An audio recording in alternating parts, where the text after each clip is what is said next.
First, a note of deep gratitude to Martin Luther King III, Arndrea Waters King, the 180 partners working together to call on Americans to mark this year's MLK Day in the true spirit of the holiday by holding our lawmakers accountable to protect our voting rights. The mission of this coalition is simple: demand the Senate and the President apply the same amount of urgency and pressure to deliver infrastructure as it will to deliver our democratic right to vote. Last year, we saw Congress pass an historic infrastructure bill. We have long recognized that our country's roads and bridges are crumbling and in need of repair. But our democracy is crumbling too. It also needs repair. That is why, on Dr. King's birthday this Saturday, the Kings joined thousands of marchers and scores of local partners in Phoenix, Arizona, to march across a local bridge and deliver a message directly to Arizona Senator Kristen Sinema. From the podium, voter after voter delivered a clear message. It is not enough to pay lip service to the legacy of Dr. King and claim you support voting rights. You need to support a real pathway to pass the bill. This morning, we brought our coalition together for the annual DC King Day Peace Walk across the Frederick Douglass Bridge, where our speakers delivered the same message to the Senate and President. We are tired of waiting. We are tired of the talk and empty rhetoric. The time is now for the Senate to choose our voting rights over the Jim Crow filibuster.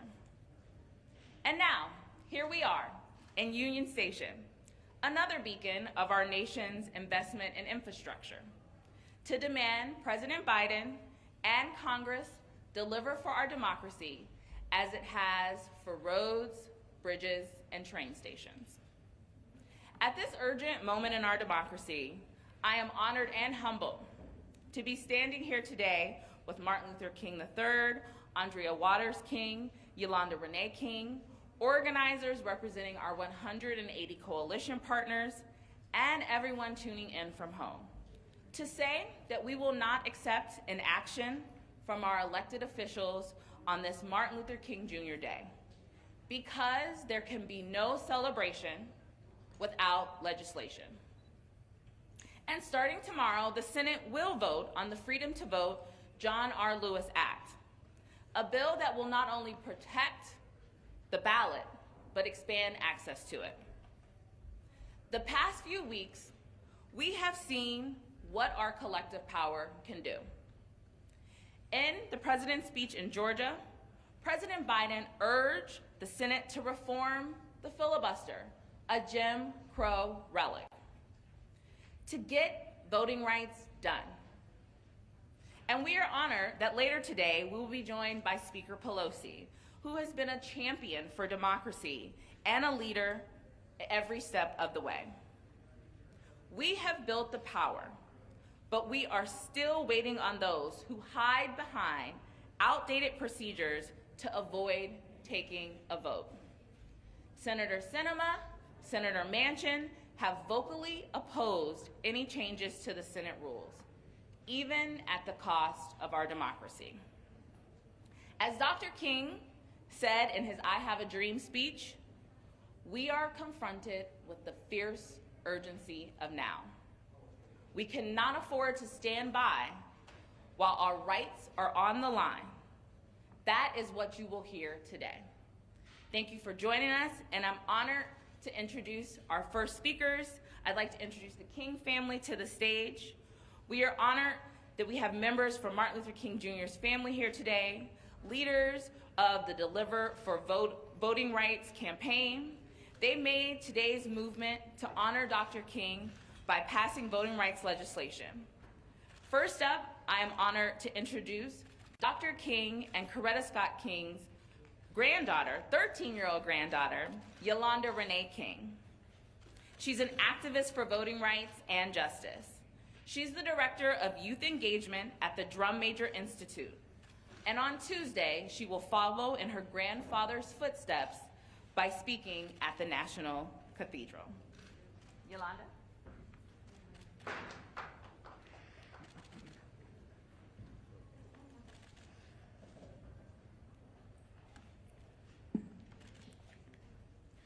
Thank you to all of those who are here to honor my grandfather's 93rd year, the only way we know how, through action. I am the proud granddaughter of Dr. Martin Luther King Jr. and Coretta Scott King. I am also the proud daughter of Martin Luther King III and Arndrea Waters King. Although I never got to meet my grandfather, his lessons and drive for justice are in me. Stories about my grandfather's leadership were passed down to me at the dinner table, told to me at bedtime, and shared during long road trips. But most importantly, his lessons are passed down to me and young people across the country during moments in history like this one that call for all of us to work together and take action to correct injustice and advance equality. One important lesson I learned from my grandparents is that no matter how old you are, no matter who you are, all of us can create change when we choose to show up and speak out. I'm speaking especially to the young people here today in Washington who have decided to show up on a Monday morning to speak out and demand their senators protect their future right to vote. Today in 2022, the right to vote is under attack as our elected leaders try to silence our voices. At just 13, I have fewer voting rights than I did the day that I was born. That's why my family has spent this Martin Luther King Jr. weekend mobilizing, first in Phoenix and now in Washington, to demand the President and Senate get voting rights legislation done. Our rights are on the line. And while I, like many of you, am not old enough to vote, this fight is personal for me. It's our future these elected leaders are deciding. It's our voices they are trying to silence because they know our voices are powerful.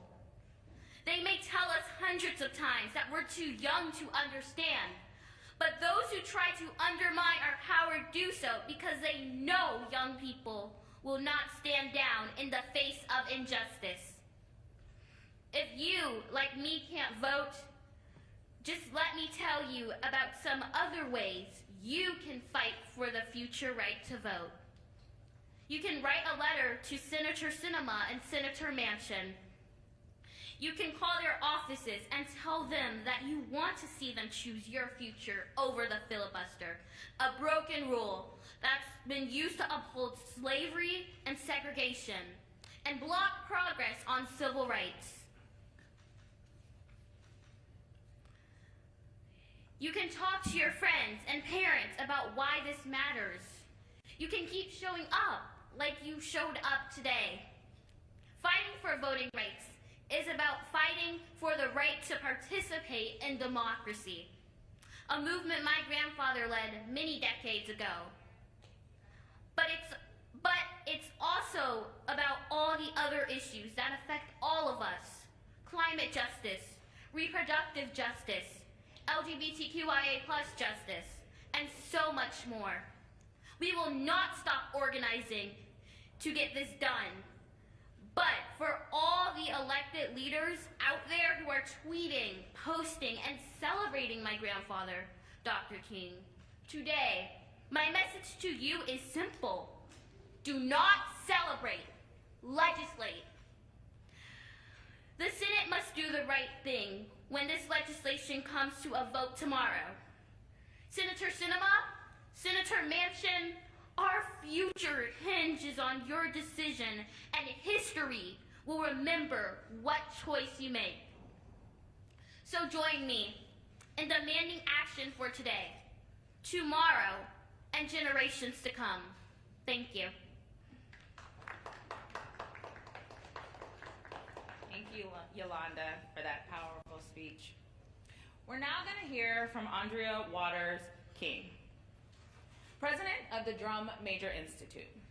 For decades, Mrs. King has been dedicated to serving humanity as a leader in the fight against inequality, injustice, and hate crimes. Today, she works to uphold the King legacy and encourage individuals to embrace their unique contribution to peace, justice, and equity for all. Alongside her husband, she is one of the co-leaders of the Deliver for Voting Rights campaign that gathered us here today. Mrs. King?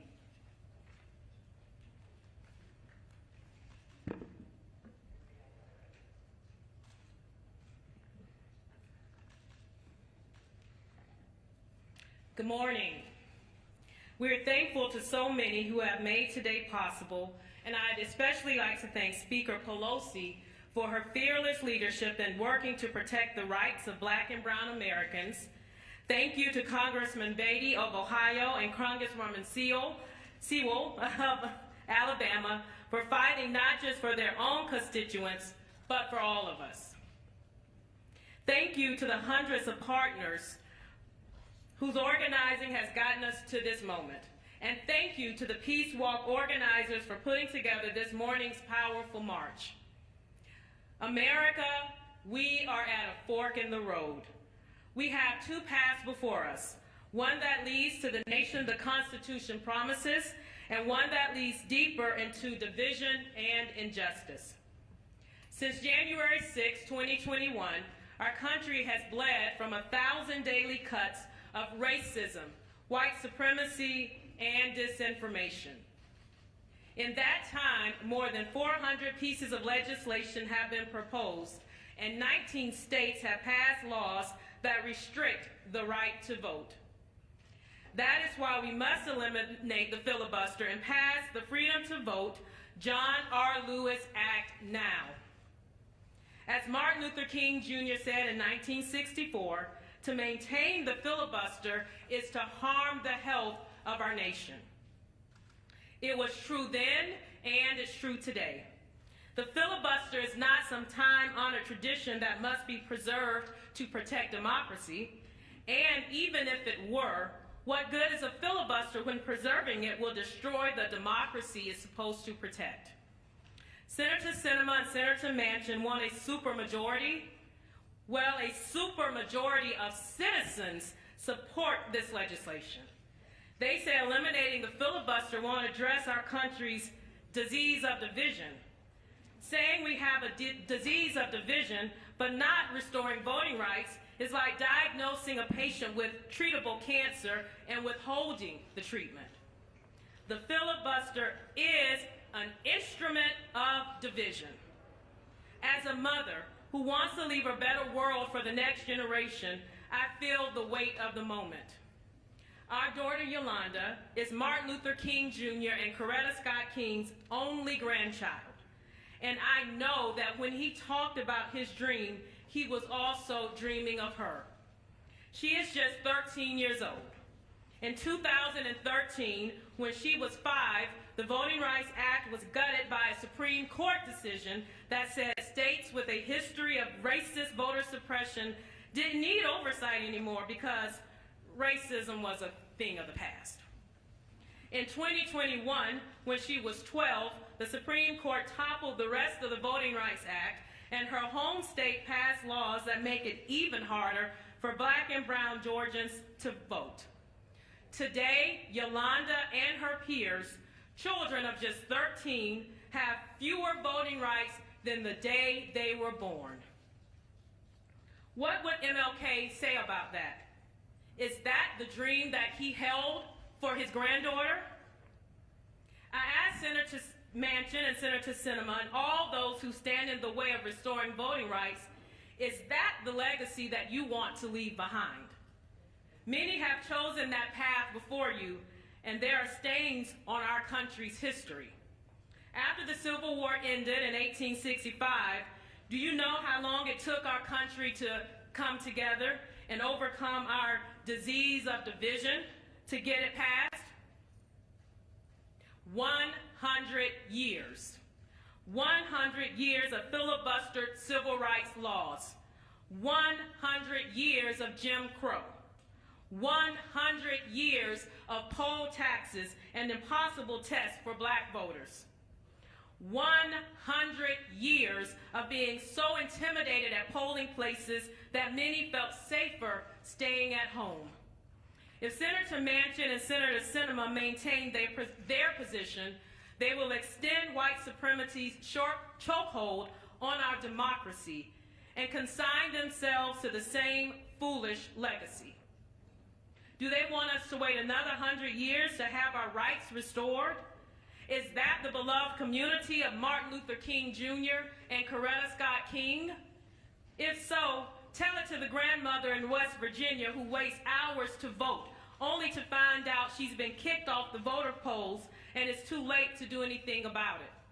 Tell it to the elderly Native man on a reservation in Arizona who will have to travel 20 miles to vote, even though he doesn't have access to transportation.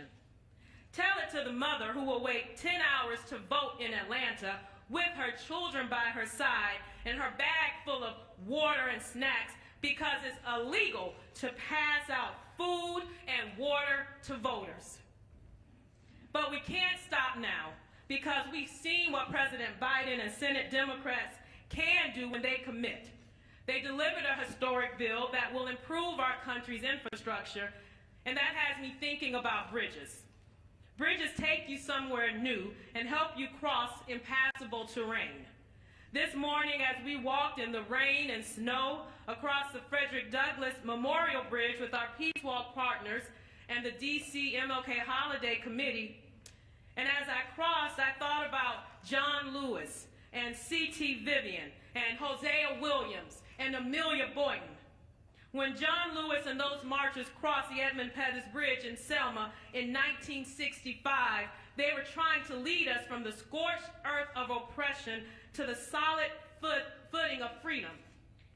Today, our nation stands on another bridge, and another dangerous threat waits on the other side. But we must not allow it to turn us back. If, as we believe we are our ancestors' answered prayers, we must ensure that our descendants become ours. We do that by linking arms and forging ahead across the bridge of democracy to claim the future for all Americans. I'm reminded of a poem by Langston Hughes, a poem that my father-in-law recited to the students of Barrett Junior High School in October 1967. The poem is called Mother to Son, and in it I can hear all of those who marched before us, all of the years of prayers of our ancestors fortifying us now. Well, son, I'll tell you, life for me ain't been no crystal stair. It's had tacks in it, and splinters, and boards torn up, and places with no carpet on the floor, bare. But all the time I'm climbing on, and reaching landings and turning corners, and sometimes going in the dark, where there ain't been no light. So boy, don't you turn back. Don't you sit down on those steps, because you find it's kind of hard. Don't you fall now, for I'm still going, honey. I'm still climbing. And life for me ain't been no crystal stair. As in that poem, life for many black and brown Americans has been no crystal stair. And we will not allow our elected officials to add to the tacks and splinters while we climb. As my father-in-law, Dr. King, told those young people that day, you have a responsibility to seek to make your nation a better nation which to live and to seek to make life better for everyone. He urged them to seek beauty and truth. If he were here today, he would look our leaders in the eye and challenge them with those same words. History hinges on the choices they will make. The tones of democracy ring louder than division. Freedom and justice for all. And no matter what it looks like, no matter how tired we may be, we will not give up. We will not give out. We will not give in. Whether this bill is passed tomorrow, next week, next month, or next year. And we already know what the end will be, because God always ends on all is well. And until all is well, it's not the end. Thank you very much.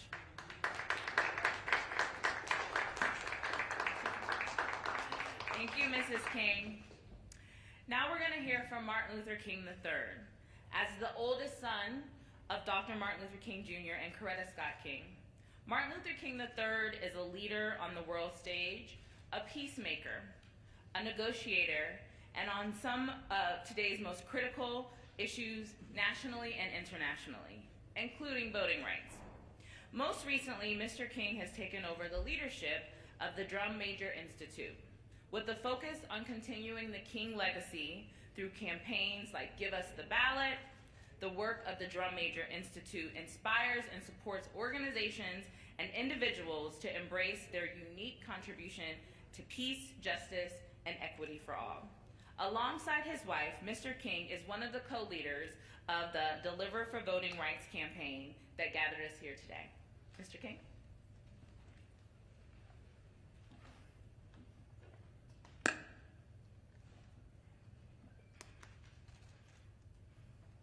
Good afternoon. I too would like to thank so many who have embarked upon this journey with us today as we observe the King holiday. My father would have been on Saturday 93 years old.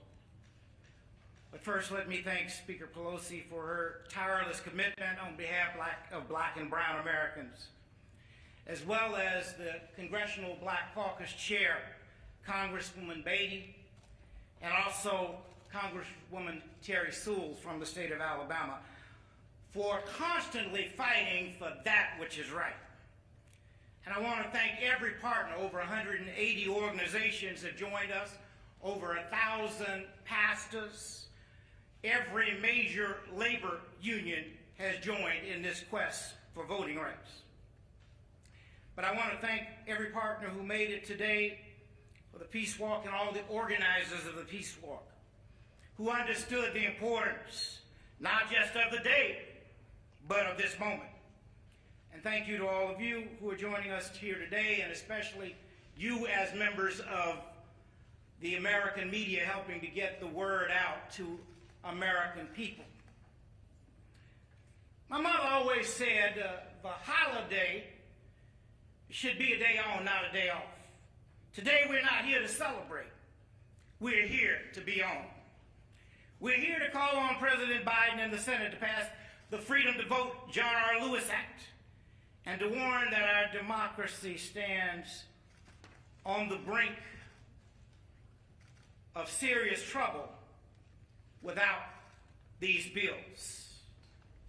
Last week, the president said he's tired of being quiet about voting rights. Well, we're tired of being patient. Since January 6, 2021, when the insurrectionists attacked our capital, 19 legislatures have passed 34 laws clawing back voting rights for their citizens.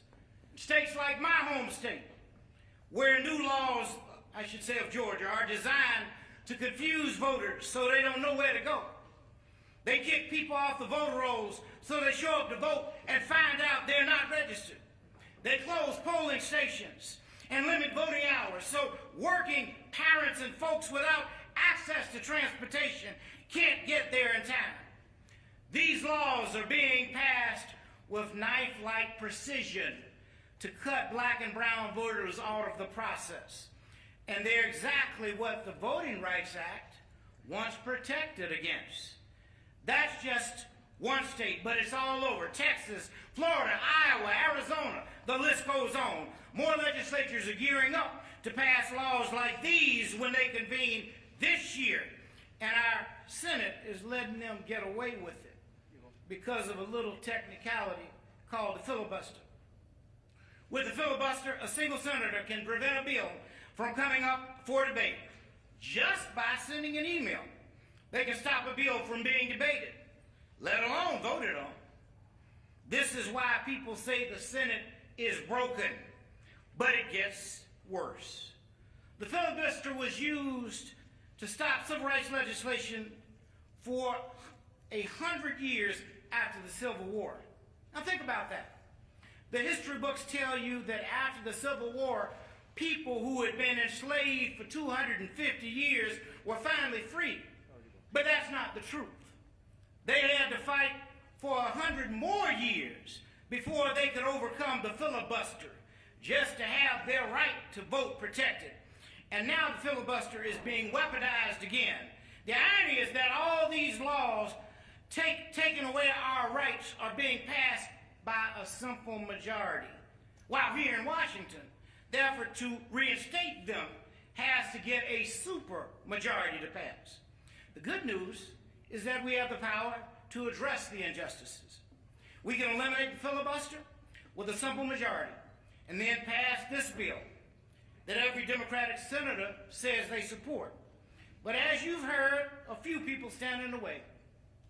Not just Republicans, every one of them is taking an immoral position against voting rights. But that's not who I want to talk about today. I'm talking about two Democratic senators, Senator Joe Manchin and Senator Kristen Sinema, who say they support the bill but refuse to eliminate the filibuster to pass it. They think the real problem isn't that our rights are being stolen. They think the real problem is a disease of division that can be cured with some optimism and conversation. Now, my father worked to bring people together in his time, but he was no Pollyanna. In his speech, The Other America, he talked about how some people were pushing back on civil rights because, like these two senators, they felt the problem couldn't be solved with legislation. They told him he had to change hearts first, and he worked hard at that. After all, he was a Baptist preacher. But he knew that when someone is denying you of your fundamental rights, conversation and optimism won't get you very far. He said, although it may be true that morality can't be legislated, behavior can be regulated. Even though it might be true, he said, that the law cannot change the heart, it can restrain the heartless. Even though it may be true that the law cannot make a man love me, it can restrain him from lynching me. So let me be clear. When states are engaging in lawless voter suppression, only the law can stop them. Senators Sinema and Manchin also say if the bill doesn't get bipartisan support, it shouldn't pass. Well, the 14th Amendment, which granted citizenships to slaves in 1868, that didn't have bipartisan support. Should formerly enslaved people have been denied citizenship, Senator Sinema? The 15th Amendment that gave formerly enslaved people the right to vote in 1870, that didn't have bipartisan support. Should former slaves have been denied the right to vote, Senator Manchin? In 1922, 23, and 24, some senators filibustered an anti-lynching bill that had passed in the House. Would Senator Manchin and Senator Sinema have supported blocking those bills too? I'm just applying their logic here and showing that it's not logical at all. To them, the filibuster is sacred, except for when it's not. In 2010, Senator Sinema supported the idea of using reconciliation to get around the filibuster and pass health care reform. Just last month, they both supported an exception to the filibuster to raise the debt ceiling. But they draw the line at protecting the rights of millions of voters. History will not remember them kindly. In April 1963, my father was jailed in Birmingham for protesting segregation. While there, he wrote an open letter in which he said the biggest stumbling block was not the Ku Klux Klan, but the white moderate, who is more devoted to order than justice, who prefers a negative peace which is the absence of tension, to a positive peace, which is the presence of justice, who constantly says, I agree with you at the goal you seek, but I can't agree with your methods or direct action, who paternalistically feels he can set the timetable for another man's freedom. He was surrounded by people who told him to wait until a more convenient time and to use more agreeable methods. 59 years later, it's the same old song and dance from Senator Manchin and Summer. But my father did not let up for a moment, and neither have we. More than 180 partners, over 1,000 faith leaders, and millions nationwide fought to make this vote possible. You're the reason President Biden spoke out last week and is swinging for the fences. You're the reason Speaker Pelosi has brought about powerful legislation and every procedural solution possible to protect black and brown Americans. You are the reason Leader Schumer set a deadline and is bringing the bill to a vote tomorrow. Organizing works, protesting works, and we cannot let up now.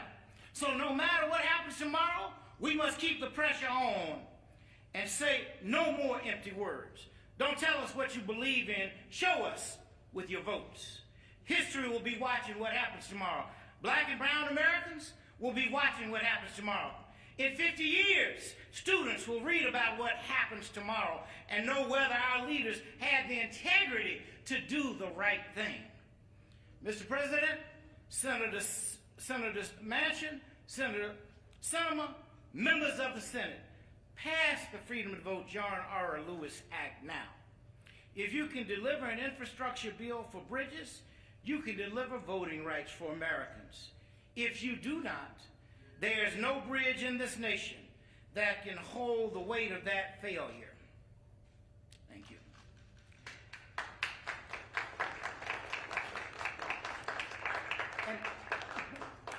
And now I have the great honor of introducing the leaders who believed in this fight from the beginning and who have stood by the side of black and brown Americans on voting rights.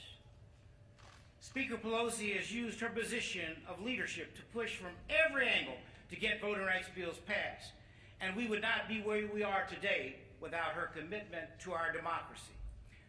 Representative Joyce Beatty, the chair of the Congressional Black Caucus, has been instrumental in passing voting rights legislation in the House and getting us to this point in the fight.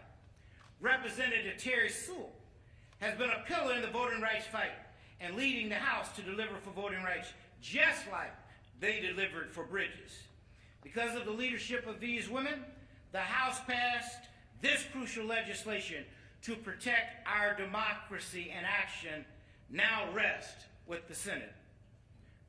First, please join me in welcoming the Speaker of the United States House of Representatives, the Honorable Nancy Pelosi.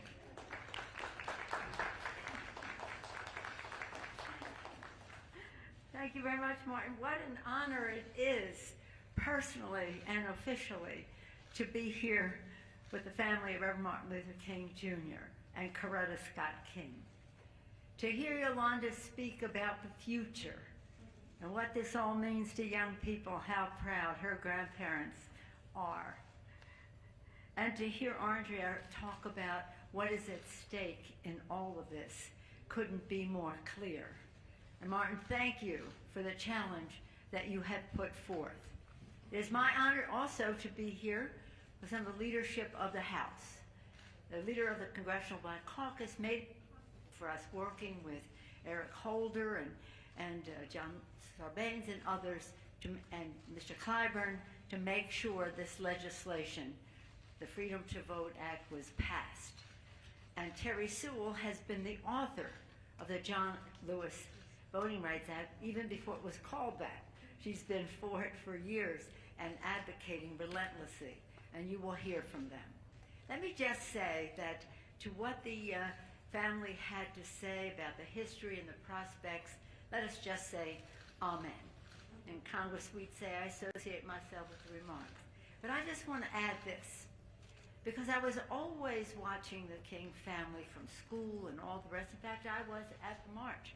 I couldn't stay to hear the speech, can you imagine? Because I had to leave to go get married.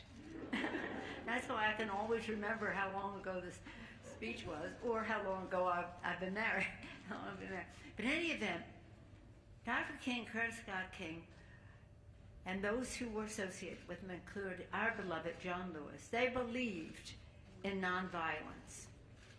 They traveled, the Kings, to India to study the Mahatma Gandhi principle of nonviolence. The word for nonviolence in Sanskrit, satyagraha, has two meanings. One is nonviolence, the other is insistence on the truth. And that's the message they shared with them, brought back, and the rest. And we are insisting on the truth. The truth is that what is happening in the Congress, and I give great credit to the Democratic leader, Chuck Schumer, for his relentless and persistence in trying to get this done, and to the president for his leadership. But we have to get this done. And the truth is that our colleagues, House and Senate, Democrats and Republicans, must weigh the equities here. While it may be true to them that the filibuster is an important custom, it is not the Constitution of the United States. The truth is. And the truth is that the Constitution says only if you're ratifying a treaty, convicting an impeached person, or ratifying a Constitution, a simple majority. That's why the Vice President can break a tie, 50-50. So the truth, we want all of them in the Senate to weigh the equities. We all want bipartisanship. We all strive for it. We have a responsibility to do so. But when we cannot have it, we cannot confine our democracy to what might be bipartisanly possible. So I ask our colleagues in the Senate, respectfully, for what they think filibuster means, to compare that, to weigh the equities against our democracy, because nothing less is at stake than our democracy. This is about suppressing the vote. It's about nullifying the elections, which Dr. King talked about that day. Nullifying the election. It's about just doing so many things to be obstacles to participation. That's wrong. The truth is, that's wrong.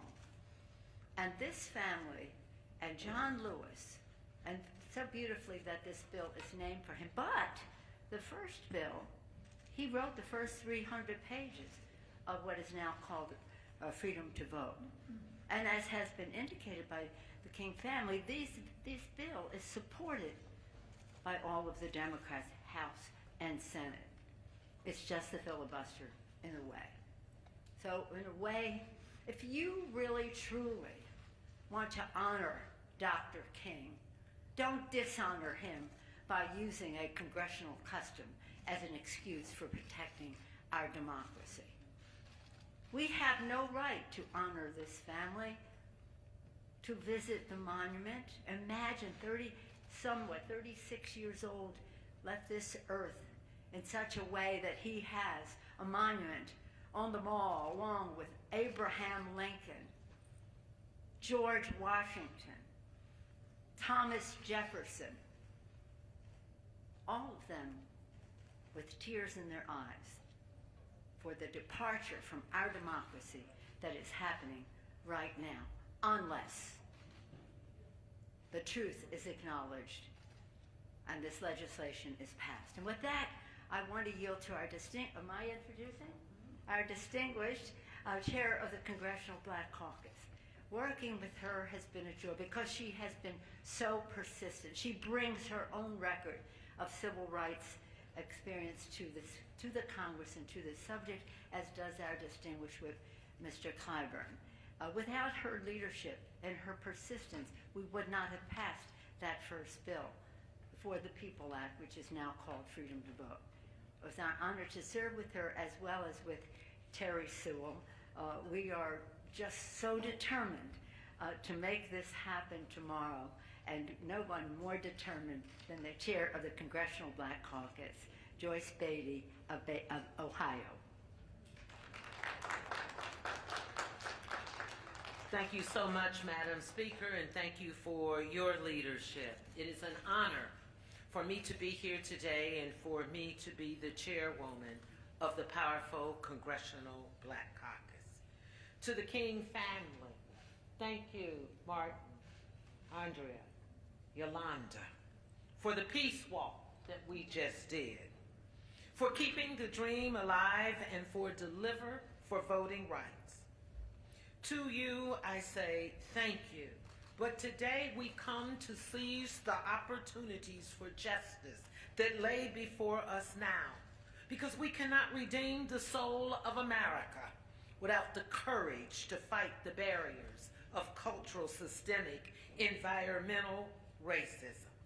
And at every turn, we must remind America that we have the right now. The right for education, the right for child care, housing, economic and social justice. But what? It is all born out of the right to vote. That is why I have dedicated my life to connecting people, public policy, and politics, fighting for justice and civil rights for all. That is why I marched with this family.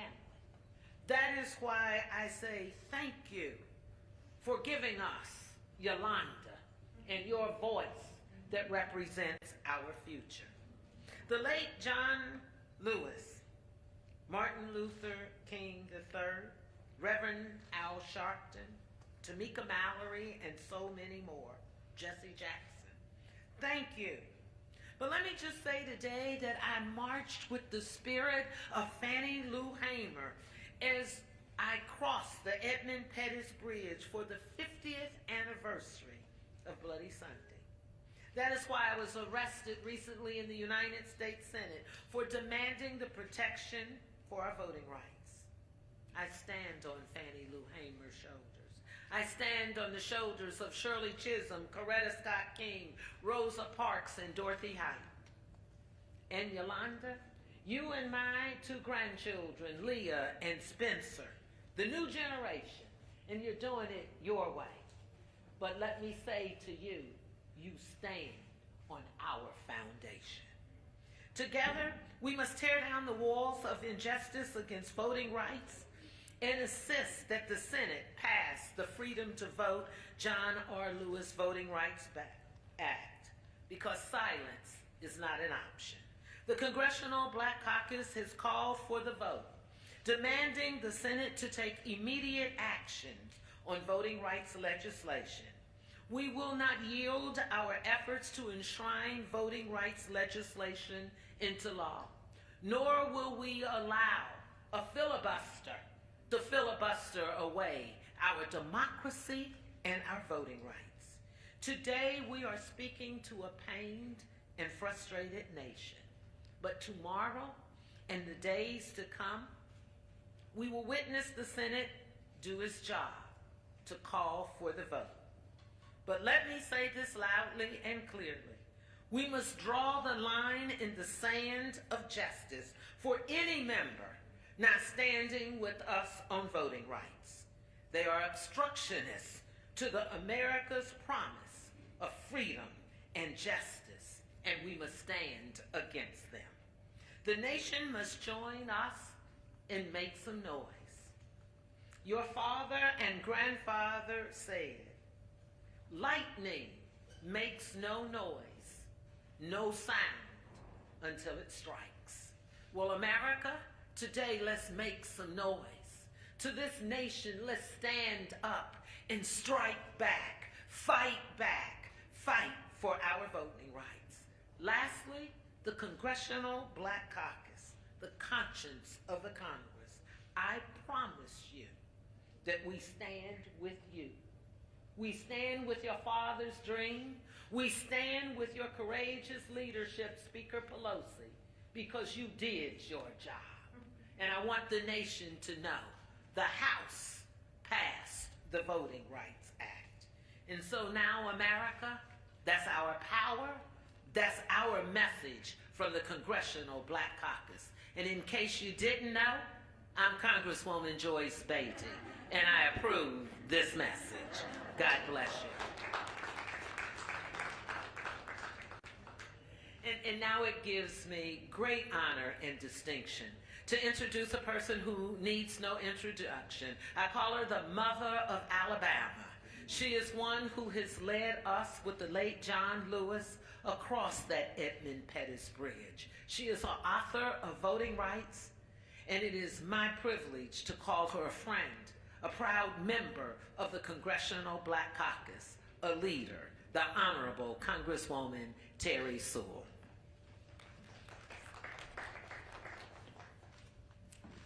I'm Congresswoman Terry Sewell, and I proudly represent Alabama's 7th Congressional District. It includes the historic cities of Birmingham, Montgomery, and yes, my hometown of Selma, Alabama.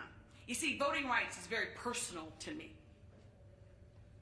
So many senators, so many legislators, and the King family join us year after year to walk across that bridge to commemorate what happened there on Bloody Sunday. And to say, no more.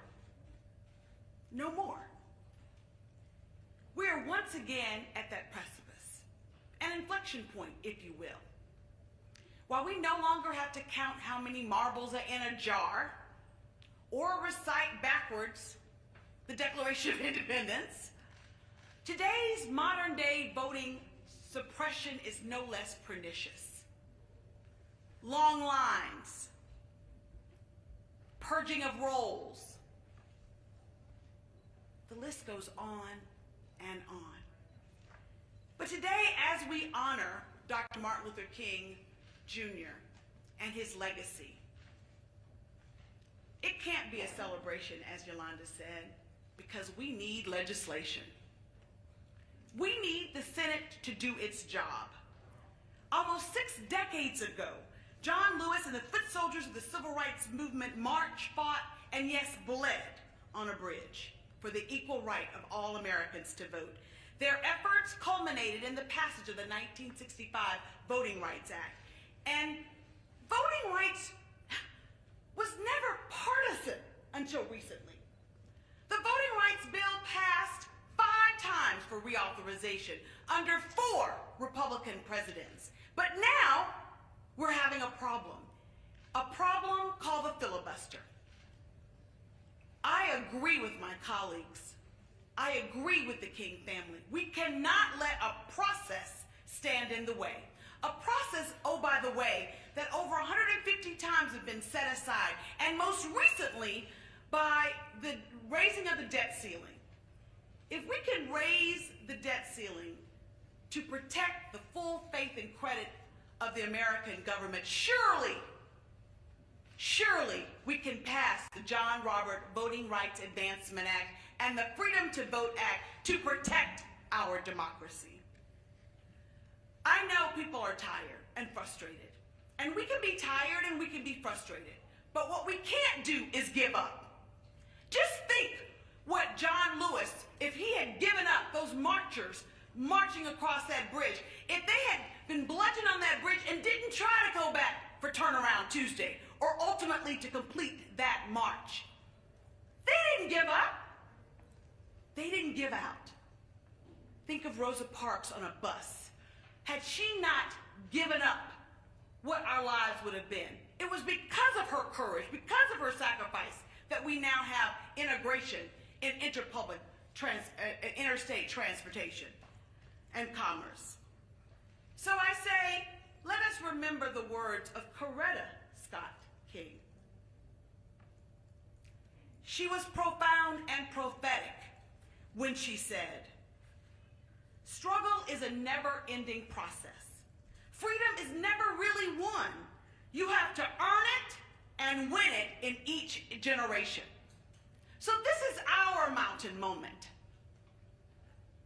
Will we give up, give out, or will we keep pressing forward? We must keep pressing forward. I want to say in closing that it's never lost on me that I get to represent my home district, my hometown of Selma, Alabama. My job each and every day is not only to represent the people, the wonderful people of Alabama's 7th Congressional District today, but it's also to protect and further the legacy of Selma, of Montgomery, of Birmingham. And I will not give up, and I will not give out. It was King, Dr. Martin Luther King, who said, if you cannot run, then walk. If you can't walk, then crawl. But we must keep moving forward. Let's move forward together and demand that the Senate pass the Freedom to Vote Act and the John Robert Lewis Advancement Act. Let's do it, and let's do it now. Thank you.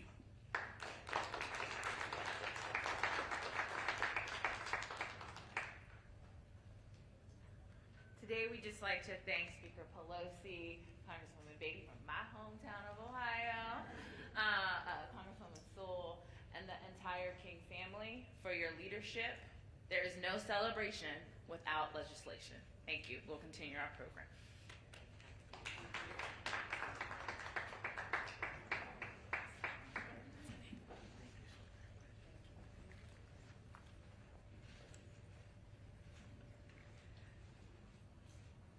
Now we have, this morning, the King family, DC organizers, voting rights advocates crossed the Frederick Douglass Bridge, a new landmark of access that our next speaker was instrumental in bringing to life. She also played a critical role in fighting for voting rights and DC statehood. I'd like to welcome my mayor, the DC mayor, Mayor Muriel Bowser.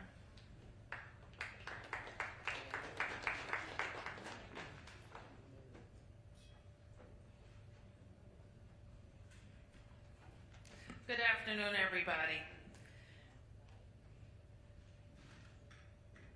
To the King family, to our honorable members of the Congress of the United States, and to my fellow Americans, good afternoon.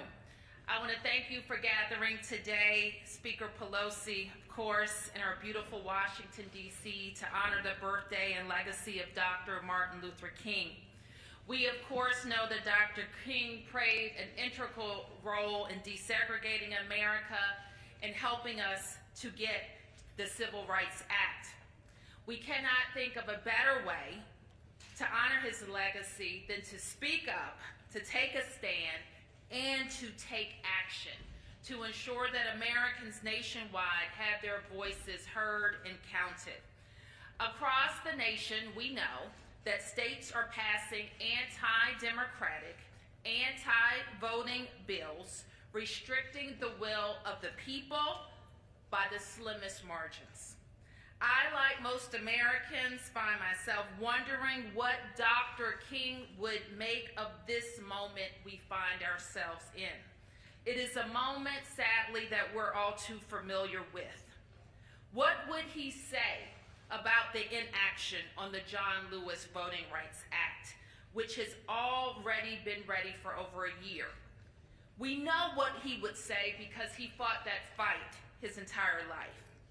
What would he say about a filibuster that stands in the way of protecting the most basic of American rights? Again, we know what he would say because he was fighting this fight 60 years ago. This fight, a fight for fundamental rights as Americans, the fight to make true the ideals of our democracy, and we know today that enough is enough. As President Biden said last month, we are standing at an inflection point in our democracy. Do we accept minority rule? Do we give up the dream of democracy in America? Do we give up on the idea of forming a more perfect union? Do we stand back and allow the minority to dig in its heels to preserve a system and ideals that are relics of the past? And we say together, we can't and we won't. And I came here today to make sure that no one forgets about Washington, D.C., Because we cannot talk about voting rights without talking about the disenfranchisement of 700,000 tax-paying Americans right here in Washington, D.C., a legacy of slavery and Jim Crow America. Today we're talking about the filibuster, but consider this.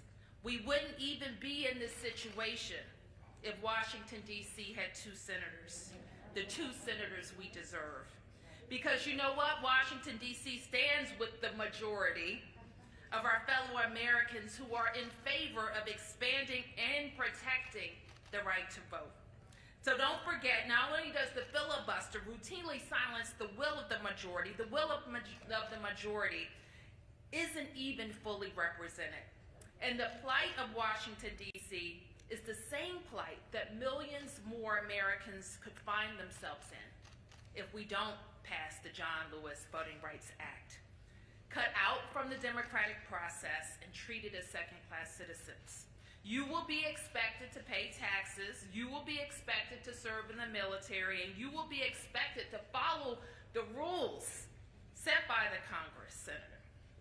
Dr. King was unapologetic in his fight for racial justice, social justice, and economic justice. We cannot advance our democracy or build stronger communities if Americans do not have a say when decisions are being made and how funds are being distributed. So we're speaking up for voting rights, but also speaking up for the 700,000 people here who don't have a vote in their own Congress, in their own city. Thank you.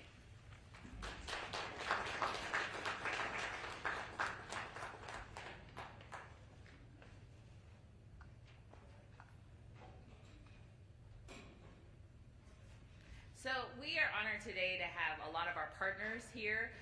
And so first I'd like to bring up Demario Cooper, who is the co-chair of the Center for Popular Democracy. Demario is an Ohio-based grassroots organizer with deep roots in both racial justice and electoral campaigning at the local level, state and national level. Demario?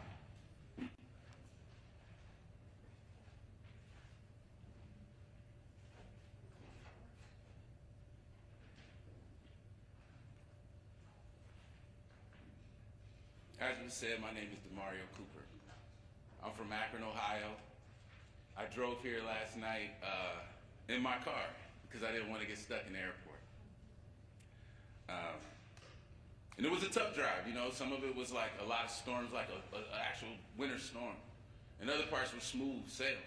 But I drove here. I got here this morning at 2 a.m. And I was like, I don't think I'm going to go to the march because I'm tired. But then something was like, Demario, get up and go to this march, right? So I get up, I go to the march, I almost miss it, and then I end up in the back of the line when I get to the march. And right when we got to the Frederick Douglass Bridge, if y'all was there, the sun came out. Came out, didn't it? It came out for that moment. And when we left that bridge, the sun went away. If you was there, that's what really happened. As soon as y'all got to the front of that bridge, the sun came out. And it had me thinking that here I am on the bridge, Frederick Douglass Bridge, that has been renovated because before, if you know, that bridge didn't look like that. That was a little tiny bridge. It was old and dilapidated looking, and now it looks beautiful, it's restored. And we all standing on that bridge, and I was thinking about bridges, because I'm an organizer by trade.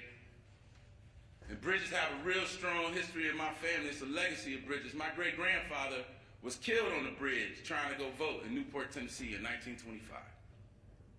That's a true story. And I was thinking about my grandfather on that bridge. And I was thinking about Martin Luther King. Martin Luther King talking about this long arc. And that it bends towards justice. And here I am as a co-director for one of the largest grassroots networks in America on Martin Luther King Day, the day before we need to pass the Voting Rights Act, with my people, a diverse group of people on this bridge. And organizers talk a lot about bridges. We talk about bridges like people need to move across the bridge in order for us to go from a private life to a public life. We talk about people moving across bridges to go from shame of individual feeling the oppression of this society to a collective dignity with others who are struggling with the same things, right? We talk about bridges all the time. We talk about bridges moving our people from accepting what's happening to us to moving into collective power, working together, building together, being in a relationship together. I'm an organizer by trade. We need to move over bridges. Frederick Douglass moved over a bridge. He moved over a bridge when he decided that no longer he wanted to be an enslaved person and that he was going to be a free person. He made a decision point in the history of that man's life, made us have a person who taught us all that power gives nothing without a demand. It never has and it never will. He learned that through crossing bridges. And on this day, where I do want to give thanks to the King family. I want to give thanks to your grandfather, your father, has helped my life and all black people in this country's life. I want to give thanks to the ancestors, to the people who came and fought for us to have this freedom, for me to stand in front of Nancy Pelosi and the senators having this conversation. I'm a boy from Akron. I'm from the projects in Akron with a single mom. That's where I come from. And I ain't worried about it, I ain't scared about it, because I'm already on the dignity side of it.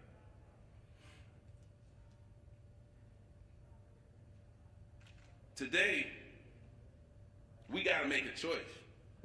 And everything that's been said about the history of the Voting Rights Act and the filibuster and how the filibuster has been used to continue racial oppression, but today we got to make a choice. And I'm not talking to Cinema or Mansion. That's your job. Y'all do that. I'm an organizer. I'm talking to people. I'm an organizer. I talk to people. And what I want to say to the people is no matter what happens tomorrow, whether they do the right thing or they choose to do the wrong thing and hold up this historic, arcane system of oppression, especially right now, when we're in a clapback moment. We are in a clapback moment. If you are confused, go find out what happened during Reconstruction, and we are in that moment again. So it don't matter what they do tomorrow. Dr. King said, it's a long arc, but it bends towards justice. The force that bends that arc is us. Us and the Most High Creator is what bends that arc. And we got work to do. No matter if they do their job the right way tomorrow or not, we got work to do. The Center for Popular Democracy is here working with our affiliates across the nation. We are ready. We are ready to stand up, but we need our people to join us. It is that time. It is this time. There's a lot of bridges we got to cross. It's time for us to cross the bridge from oppression and the history of oppression in this country to a country where everyone has the freedom to thrive. The freedom to live a dignified life. To not be stuck in shame and guilt. That requires us to build power. I want to thank y'all for giving me a second and allowing me to come speak. Allowing the grandson of Jesse Elliott, who died on the bridge, trying to go vote, to speak to y'all today. I can feel my ancestors with me, and I know that it is time. I hope they do the right thing tomorrow, but if not, expect to hear from our communities. Expect for this not to just be something that you get to do and hide behind a filibuster or legislation. We are paying attention. We will be in the streets. We will protect our right. We will protect our rights and freedoms to thrive. And that's all I want to say. Thank y'all for having me. Thank you, Demario. And hey, Demario, guess what? The sun comes out. It does. Next, we will hear from Kelly Robinson, who is the Executive Director of Planned Parenthood Action Fund. Kelly, please join us.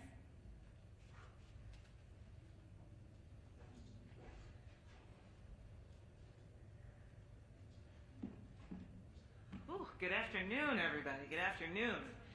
Ooh, my glasses are a little foggy, but after hearing Demario, the vision is clear, let me tell you.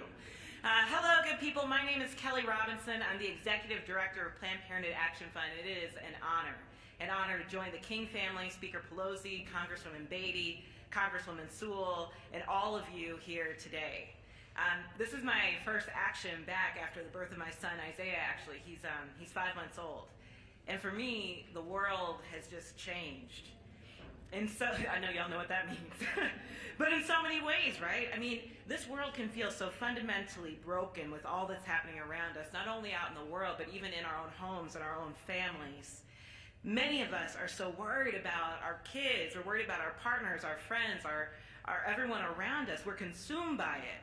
But what's clear to me now is that we are not broken by it. Now that I've had my son, I realize more than ever that we, the people that are fighting for freedom and justice, we don't have the luxury of letting a broken world break us. This crisis has once again laid bare the cracks in our democracy, but right now we have the power. We actually have the power to fix them. The power to ensure that America starts to fulfill her promise to us. So that's why I'm here today. I'm here because we have the power, and we've got to reaffirm it, because I am here because our power is actually in our vote. It's the power to build a better life for ourselves and our families. It's a power to elect representatives who actually understand the challenges facing our communities. It is the power that we need to make our own decisions about our health care, about our bodies, including the decision of whether or not to have an abortion.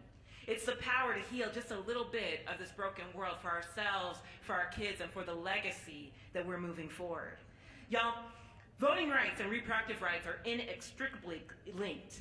And right now, both are under attack. It's not an accident or coincidence what's happening right now, because access to sexual and reproductive health care cannot be achieved without a functioning democracy, one that represents the will of the people, full stop, period. And right now, that is just not happening. Many people today have spoken about the voting restrictions that are harming and being put forward across our country, state by state. But guess what? In many of those same states, we are also seeing them pass harsher and harsher abortion restrictions. And that's despite what the people want. That's despite the will of the people. We know that there's not a state in this country where banning abortion is possible. We know that 8 in 10 Americans support access to safe and legal abortion, and yet still they continue to attack our bodies and our rights. This, my friends, is not a coincidence. This is a part of a concerted effort by extreme politicians to cling on to power by any means necessary. But guess what? We are not going to let that happen. We know that we are sitting here in a crisis moment where something can change. Congress needs to use every lever at their disposal to pass laws that protect and advance our right to vote and our rights to bodily autonomy. We need Congress to step up right now and protect our voting rights by passing the John R. Lewis Act now. We cannot let arcane Senate rules be more important than our freedom. The Senate has changed the rules before, and if Senate Republicans refuse to protect our democracy, then it's on the majority to change the rules so that everyone has the freedom to vote. This is the moment that will determine their legacy. So we're not asking, we are expecting and demanding action now. Because make no mistake, though we are in a crisis moment, if there's a silver lining about being in a crisis, it's that it's a moment of reckoning. It's a moment of transformation. It's a moment where greater change is possible moving forward than it was in the past. What an awesome opportunity for me and my friends, my family, my colleagues backstage. What an awesome opportunity that we have to be a part of this change that has been generations in the making. So I have to say thank you to my little son, Isaiah. Thank you to Yolanda. Thank you to our families, to our ancestors, because you remind us to not only imagine that a better world is possible, but to use all of our power to fight for that world today. So thank you, and I'm excited to get to work.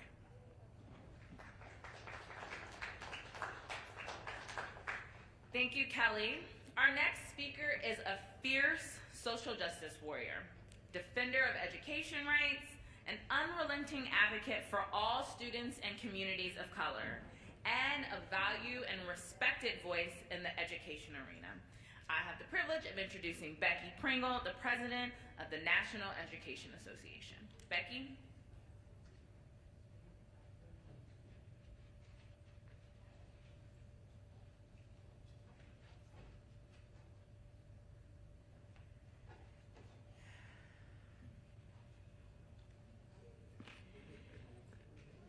Good afternoon.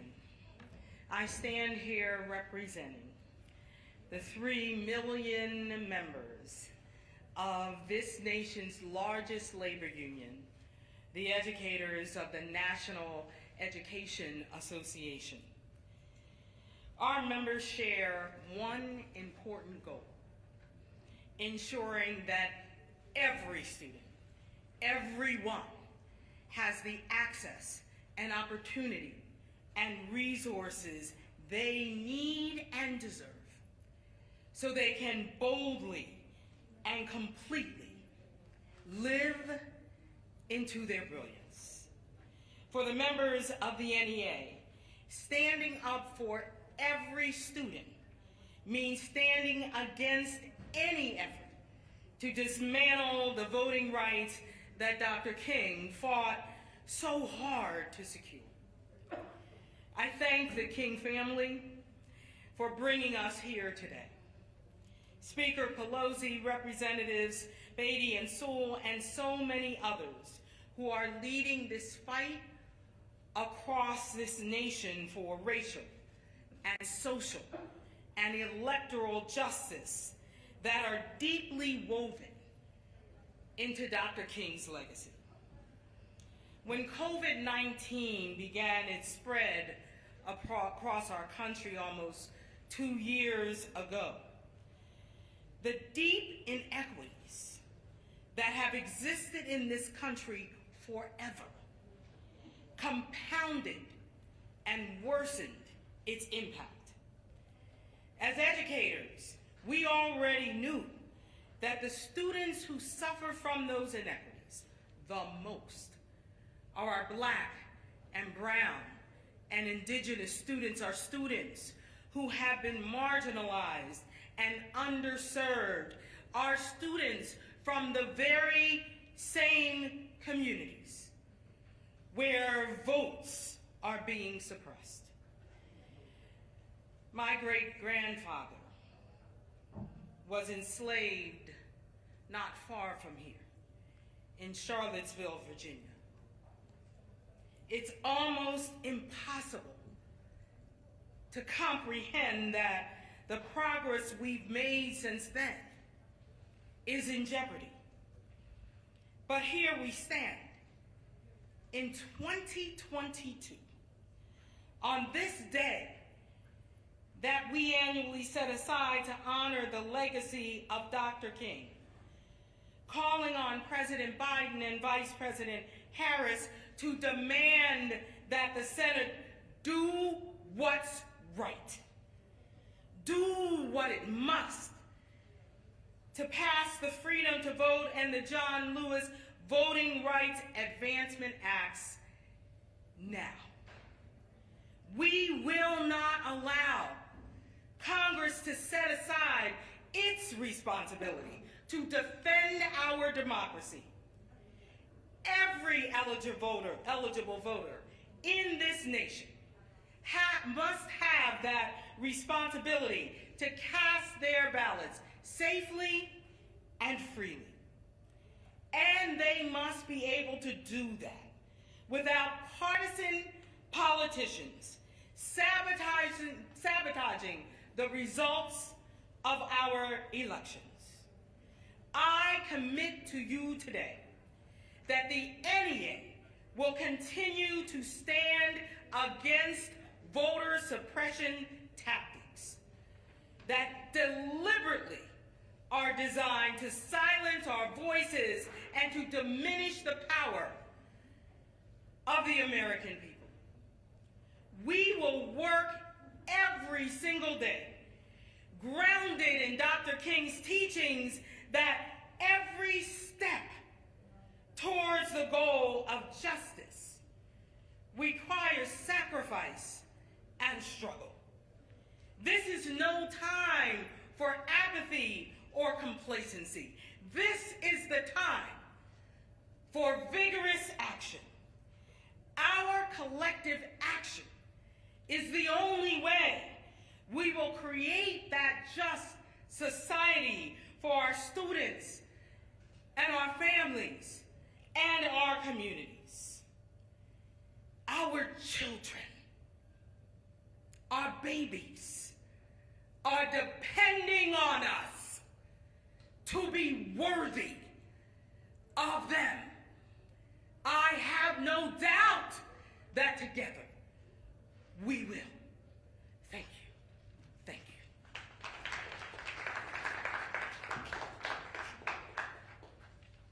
Thank you, President Pringle. Now we have one of my sister friends, Melanie Campbell, who is the president and CEO of the National Coalition on Black Civic Participation. She recently celebrated 25 years of service with the National Coalition and has served as an advisor to the U.S. presidents, congressional members, corporate, labor, and nonprofit executives, philanthropists, faith leaders, and many other on critical issues impacting Black America. Melanie?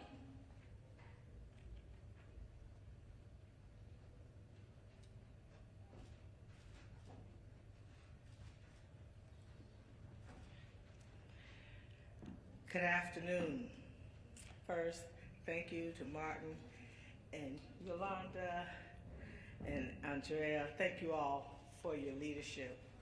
You all are really, I've just been following you all and how you all are taking and really shining the light that's needed. I'm standing here today with, I talk about this little young person to my right, who's my great nephew, Jeremiah, who's 10. And he decided he wanted to get involved in the movement. And so today he wasn't supposed to walk, and he said, Auntie, can I walk again? And so I do this. I can still do this. And when I heard you talk, it really did something the other day to my spirit to hear you talk about our young people, our children, and remind ourselves. And then this sister to my left of me, Mrs. Cora Masters-Berry, who's always going to be our First Lady of the District of Columbia and my mentor for the 25 plus years I've been here, who's one of the baddest political strategists I know. I stand with them. I ask them to come stand with me. Because at the end of the day, this fight that we're in, Dr. King said, the vote is the most powerful instrument ever devised by human beings for breaking down injustice and destroying the terrible walls which imprison people because they are different from others. And it's something about that quote, Martin, has just been staying with me. And we've been really, it's been a rough road. And listening to Senator Sinema the other day made it that much harder. I was a part of a civil rights meeting with several civil rights organization leaders with Senator Sinema the other day. And sometimes it's not what you say, it's kind of how you bring it. And so the lack of sincerity about what we were really pleading her to understand the magnitude of the moment.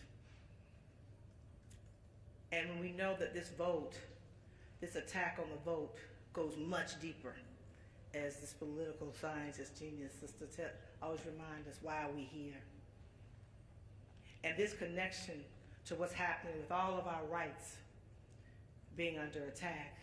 Cora said the other day, it's not about, it's really, yes, we have rights, but it's something that's borrowed. Because we have to continue to ask for this vote, to protect our vote, to be reauthorized. And it shouldn't be, but we're here. We're not gonna give up. We're gonna keep on fighting. No, we don't have the billy clubs and the hoses, but this country's at a place, at a breaking point. This issue is not just about black folks voting. This is about this democracy crumbling before our very eyes. I come out of Florida, a little place called Mims, Florida, Harriet T. Moore country, whose homes were bombed before I was even born, in the 50s. That's where we're headed back to, because the element of violence in this country is escalating. We have a former president who keeps pushing it. And so the American people have to stand up. Those of us who are activists and organizers are gonna keep fighting and keep pushing But a year from now, I said it the other day, if we don't get this together, we're not going to recognize this democracy. And so the attack on voting rights, the attack on reproductive rights, even critical race theory, it's all connected because it's about us versus them and not we. So we the people will keep fighting. We will keep marching. We will keep protesting until we win. And those senators, I know there's at least 10 of y'all Republicans. In your spirit, you can do the right thing. Step on over to the right side of history. Step on to the right side of history so that Jeremiah and Yolanda and the children yet unborn will see an America as good as its ideals. Will see an America that will let this young man know he can walk the street, Martin. He can get in a car and not get shot. It's all connected. It is about justice. It is about opportunity. It is about freedom. So let's get this done, America. We can get it done and challenge your senators to do the right thing. Thank you.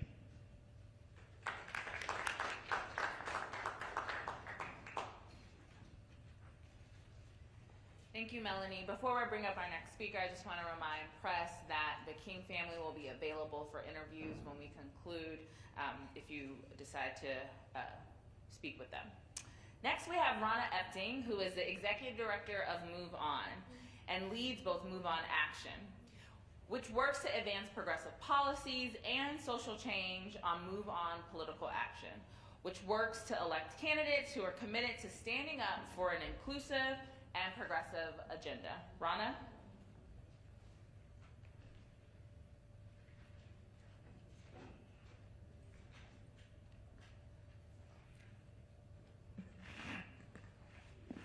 Thank you, Ashley. It is an honor to be here with you both today, all three of you, Martin, Arndrea, Yolanda, as we honor the work and legacy of your father and grandfather. Thank you for having all of us and for your leadership. On behalf of the Move On community, millions of us all across this country who reside in every congressional district, in every state in this nation, on behalf of the millions of us that mobilized and organized to get out the vote in 2020, who overcame the threat of violence at the polls, who overcame and organized despite a global pandemic, who overcame and organized despite mass attempts at voter suppression. On behalf of all of us, I'm here to deliver a simple message to the United States Senate. History is watching. History is watching whether you will stand up and safeguard our democracy and our right to vote, or whether you shamelessly and cowardly hide behind the filibuster that has been used throughout history to deny our civil rights and our voting rights to our people. The choice today could not be more clear or more stark. We can safeguard our democracy, or we can have the filibuster, but we cannot have both. Every day that Senator Sinema and Senator Manchin enable the Republican filibuster of this bill is another day our democracy and our freedom to vote is under attack. Every day that Senator Sinema and Senator Manchin side with the Republican Party that has been hijacked by MAGA enthusiasts and conspiracy theorists is another day the forces seeking to undermine our democracy get even stronger. More than 400 anti-voter bills have been proposed at the state level. 400. 19 states have already passed bills that will make it harder to vote, and more are eagerly awaiting on the doorstep. The forces working to suppress our vote and undermine our democratic systems are acting with extreme urgency. These are the same forces that have stood behind some of America's greatest atrocities throughout history that we have talked about today. These are the same forces behind Donald Trump as he spread the big lie and undermined the integrity of our election system. And these are the same forces that attacked our U.S. Capitol on January 6th. And I'm sad to say, today's Republican Party, they haven't denounced them. In fact, they have embraced these forces. I wish that wasn't the case, but that is the moment we are in. So this is not a normal time. This is not just another vote. This is not politics as usual. It cannot and it must not be politics as usual for us and for the Democrats in the U.S. Senate. Let's be real. Joining the Republicans in blocking this bill or joining with Republicans to seek compromise with the very forces seeking to destroy what we are working so hard to protect against does not protect the institution of the United States Senate. It furthers erosion of the entire American experiment. So Senator Manchin and Senator Sinema, do not tell us you support this bill while simultaneously joining with the forces trying to block it. Do not tell us, do not insult us by posting quotes from the man we are here today to honor while actively working to undermine his work and his legacy. And most importantly, do not say the filibuster is some unbreakable rule and changing it will destroy the U.S. Senate. That is a self-serving, bold-faced lie, and everyone knows it. It is a distortion of our history. Just last month, Senator Sinema and Senator Manchin joined every Democratic senator to change the filibuster to pass the debt ceiling. Last month, they did the very thing they are now saying they cannot do. If it was good enough for the debt ceiling, it is sure good enough for our voting rights. History is watching. We are watching. Millions of us out there that worked so hard to win in this last election so that we could finally have this moment to safeguard our democracy and protect our right to vote. We are all watching today and every day. And as I said, we can either do the right thing and protect our democracy, or we can have the filibuster, but we cannot have both. Thank you.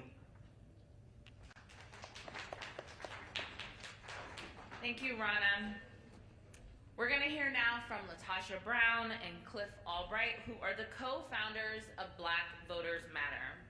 They work to increase power in marginalized, predominantly Black communities through voter registration and outreach. LaTosha and Cliff?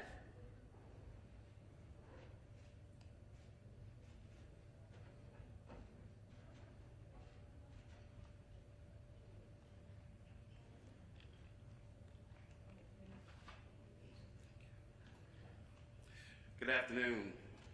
I was so glad earlier when Martin III spoke and he talked about bipartisanship and some of the pitfalls and the contradictions that underlie the positions that certain senators as well as those in the media have about bipartisanship.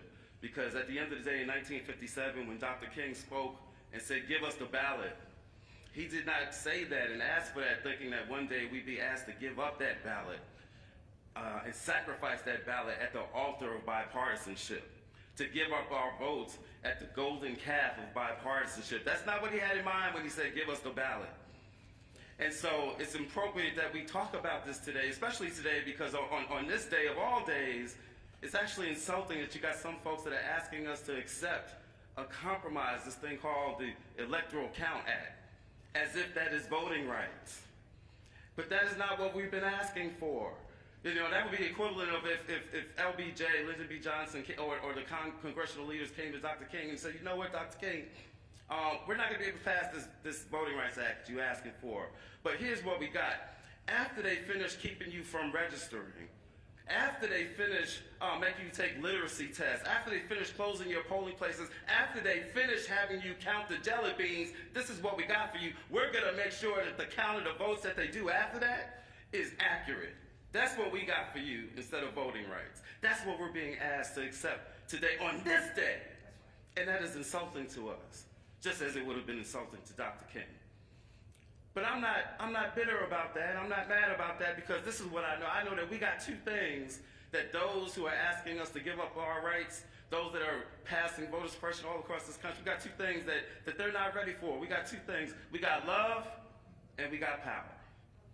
And Dr. King talked about these two things, and he reminded us that we need both of these things together because power without love is reckless and abusive. But love without power is sentimental and anemic. And what we know, what our history shows us, is when we combine those two things, we can do some mighty, mighty things. And so that's what we're about to do, you all. We're about to continue this fight, regardless of what some folks might say, what some pundits might say. We are going to continue. This process is not over until we say it's over. Just like the voting rights battle in Selma wasn't over until we defined that it was over. And so we're going to push on, because what we know, and I've had a word on my heart for this past week, what we know is that if we grow not weary in well-doing, then in due season we shall reap, if we faint not.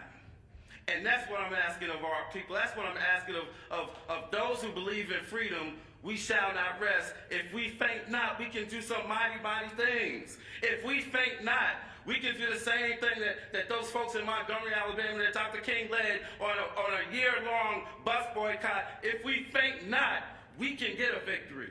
If we faint not, we can do the same thing as those people in Selma and the Black Belt of Alabama and all across the country, where not once, not twice, but 3 times they had to try to do a march to go from Selma to Montgomery. They made it there because they what? They faint not. And so I'm here to tell you today that we are going to get the freedom vote and the John Lewis Voting Rights Act, because we are going to faint not. We are going to push, and in due season, we shall reap. This is that season. Thank you. We come this far by faith, and we are leaning on the Lord, and we are trusting in His holy word, 'cause He's never failed me yet. Oh, can't turn around. We've come this far by faith. Amen? I'm coming because I think that we also have to recognize that Dr. King, more than anything, was a man of faith. That at the end of the day, when we're talking about our strategies, we have to combine that with the spirit of the movement. When the spirit of you rise up, we can literally change and transform anything in this country. Let me tell you what spirit can do. There were only 600 people that actually were at the Elvin Pettis Bridge in Selma, Alabama. They didn't have a lot of power. They didn't have politics on their side. They didn't have a political party representation. There were the Republicans and the Dixiecrats.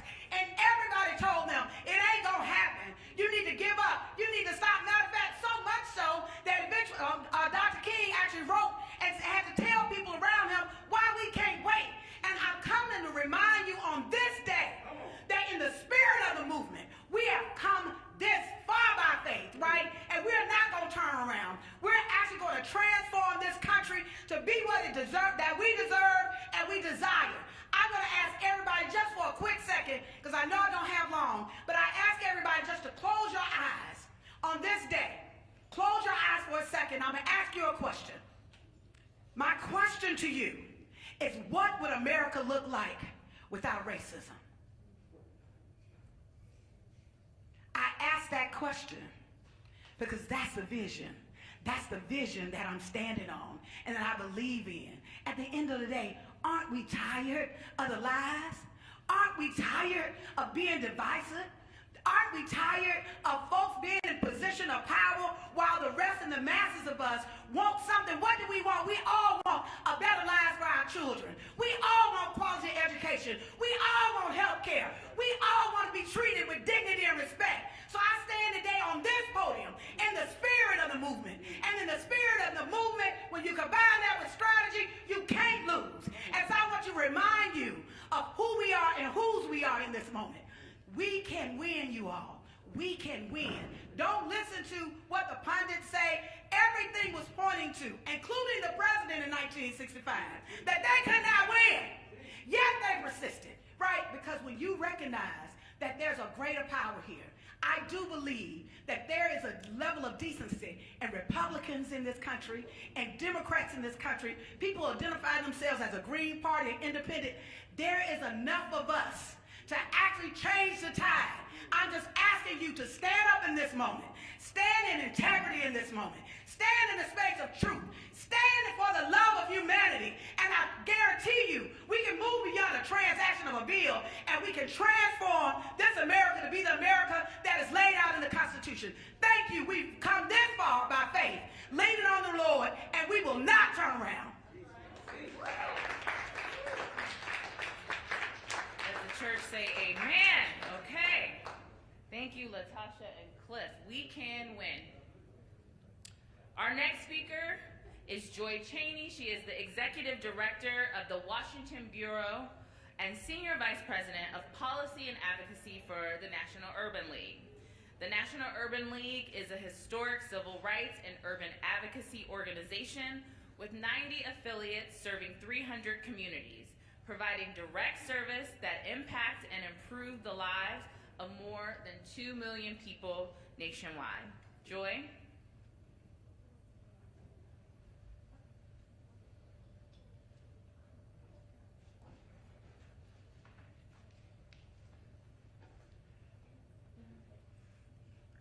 Protocol having been established, I want to thank the King family and to the other organizers for inviting the National Urban League today. My name is Joy Chaney, and I'm the Executive Director of the Washington Bureau at the National Urban League. And I bring you greetings on behalf of Mark Morial, the President and CEO of the National Urban League, who is representing the Urban League movement at MLK Day events in New York today. He will be asking there what I'm asking you right now. Which side are you on? Which side are you on? This is the singing portion of today's program. It is the same question that the 91 affiliates of the National Urban League are asking the senators who represent them in more than 37 states and more than 300 communities across this nation. But because the National Urban League movement, through our young professionals and our guild members, span every state in this union, it is the same question. We are asking all senators, all 100, Republican, Democratic, Independent, Progressive, Conservative, and Moderate. Which side are you on? Which side are you on? It is the same question the President asked in Atlanta this past week. It is the same question that some feel is too hot, too divisive, too uncomfortable. But in the battle for our very democracy, it is the only question that really matters. Which side are you on? Which side are you on? It only feels uncomfortable because the stakes are so high. Because the answer of which side you should be on is so clear. This isn't a minor matter upon which good people can disagree. When the question is, are you on the side of the right to vote for all Americans? Or are you on the side of those who would block that right for political and cynical and yes, racist reasons? There is only one legitimate answer. You have to be for the right to vote, the right upon which all other rights depend. We are a democracy. That doesn't exist fully if everyone doesn't have equal access to the franchise. So when we ask which side are you on, we are asking if you are on the side of America and of Americans. This isn't even about politics and gamesmanship. I'm sick of hearing that. I'm not here because I want one party or another to win. It's more important than that. It's more fundamental than that. If everyone can't vote, if people are cheated out of being able to have their voices heard, we all lose in a democracy. I'm here because I want everyone to have easy and equal access to the ballot box, to have the opportunity to be represented in the halls of power. Young people, old people, black people, Latino people, Asian people, people with disabilities, people in rural America, people in urban America. Fight for the hearts and minds of voters. Fight about policy, but not about their very right to vote. Fighting their right to vote in a democracy is fundamentally immoral. It is wrong, and it is something, a word I don't like to use often, but it is evil. And so when we ask, what side are you on? Senators, which side are you on? We are asking, are you on the side of right and wrong? Good and evil. Next week, all senators, not just Joe Manchin and Kirsten Sinema. Look, I'm disappointed too, more than some might know. I worked in the Senate. We've met with both of them. I'm disappointed. I'm frustrated because they voted to change the Senate rules for lesser matters, economic matters, other matters, but not for the most important matter before us, the right to vote. But it's not just about them. It's about Senator Mitch McConnell. It's about Senator Mitt Romney, Lisa Murkowski, Susan Collins, and the more than a dozen other Republican senators who previously supported voting rights, but who in this Trumpian era in the Republican Party, this era of insanity, are declining to do so now. Maybe they're afraid. I don't know. We only need Senator Manchin and Senator Sinema because Republicans refuse to stand up for what's right, for what's democratic, for what's American. Even though the vast majority of Americans support voting rights in this country and the bills before them. But next week, it's not too late. Everyone will have a chance to get right with the American people, to get on the right side of history, to get on the right side of right. They will have a chance to vote for the Freedom to Vote John R. Lewis Act, for a standard of voting that ensures the right to vote and the integrity of our elections nationwide, coast to coast, everyone. So let's get around to the filibuster, and let's get on to the bill. Put it to an up or down vote and let the majority decide. Are you for voting rights or are you not? And all of us in the National Urban League movement, throughout the nation, all of us in this room, and who can hear the sound of my voice, and throughout the span of history, past, present, and future, including, especially, Dr. King, we'll be watching what you do. We speak with one voice in asking you, which side are you on? Which side are you on? Thank you.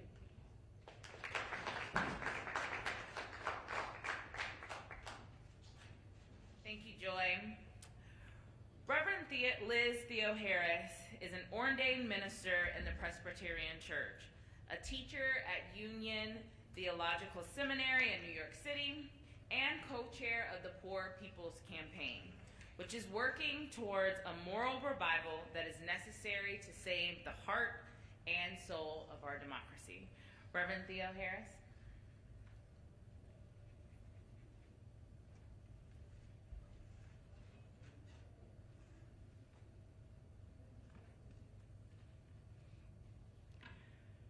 Reverend Dr. Martin Luther King Jr. celebrated his last birthday calling for immediate action to address racism, poverty, and militarism, drawing the connection between voting rights and economic justice, building a poor people's campaign. Today, there is no other way to honor Reverend Dr. King than to protect and expand voting rights, abolish the filibuster, raise wages, expand health care, and invest in our children and families. And as Yolanda Renee King said, to take action together. As Ashley said, my name is Reverend Dr. Liz Theo Harris. I'm the director of the Cairo Center and the co-chair alongside the Reverend Dr. William J. Barber II of the Poor People's Campaign, a national call for moral revival that is organizing poor and low-income people, moral leaders and activists of every age and race and religion and gender and geography in nearly every state of these yet-to-be United States. As Reverend Dr. King said just months before he was shut down, there is nothing wrong with a traffic law which says that you have to stop for a red light. But when a man is bleeding to death, the ambulance goes through those red lights at top speed. There is a fire raging now for the poor of this society. Disinherited people all over the world are bleeding to death from deep social and economic wounds. They need brigades of ambulance drivers who will have to ignore the red lights of the present system until the emergency is solved. With fewer voting rights today than people had more than 50 years ago, despite people dying for those rights, with a rolling coup taking place in state legislatures across the country, working to diminish the power of a multiracial democracy rising up, with 140 million people who are poor and low income in this, the richest country in the world, and a third of the nation's electorate poor and low income, the nation is in desperate need of ambulance drivers who are prepared to run through the red lights of the present system, to protect voting rights, to abolish the filibuster, to invest in the infrastructure of our democracy and our daily lives. We must run through the red lights of closed polling places and redistricting and all forms of voter suppression. We must run through the red lights of poverty and homelessness and low wages and unemployment and abandonment in the midst of abundance. The red lights of senators who would rather listen to their wealthy corporate donors than to the demands of the people.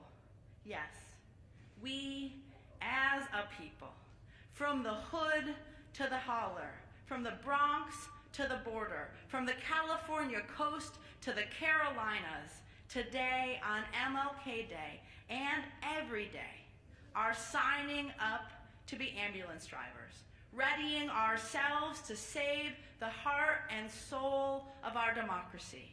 We're going to push to pass voting rights, establish DC statehood, and end the filibuster, but we will not stop there. We're going to litigate in the courts and push in the legislature and engage in moral direct action in the streets to defend this democracy, to promote economic justice, to save the earth, to demilitarize our communities, to confront Christian nationalism, and to lift, lift, lift from the bottom so that everybody can rise. And we'll be here in DC on June 18th for a Poor People and Low-Wage Workers Assembly, a moral march on Washington and to the polls as we continue to build power.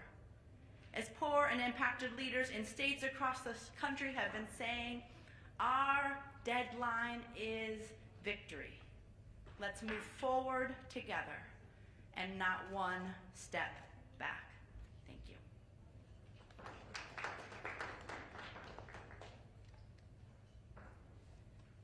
Thank you, Reverend Theo Harris.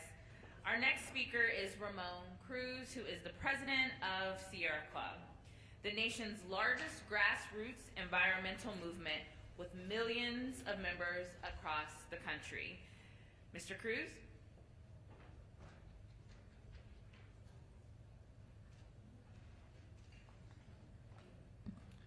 Thank you. Thank you very much for the invitation to be here today. My name is Ramon Cruz, and I'm the president of the Sierra Club, the nation's oldest and largest environmental organization. And I'm honored to share a podium with the King family, Speaker Pelosi, and other allies in our shared fight for justice. On behalf of the millions of our members and supporters, we urge the Senate to honor Dr. King's legacy by protecting our democracy and the freedom to vote. There is no excuse for the Senate to delay passing the Freedom to Vote John R. Lewis Act even one more day. You may ask why there is an environmental organization here today. Well, we know that voting rights are environmental rights, are justice rights, are human rights. As a Puerto Riqueño, I know firsthand how a lack of democracy paves the way toward environmental destruction and negligence. When a major climate disaster like Hurricane Maria hit Puerto Rico, the former administration felt entitled to refuse our calls for help that were so desperately needed. Being deprived of political power is the first step to environmental racism, and to being disenfranchised and not accessing the resources necessary for a strong economic development, recovery, and equality. This is not what true democracy looks like. We need a robust representative democracy to ensure that our demands for clean, healthy environment and safety from the climate crisis are heard in the halls of power.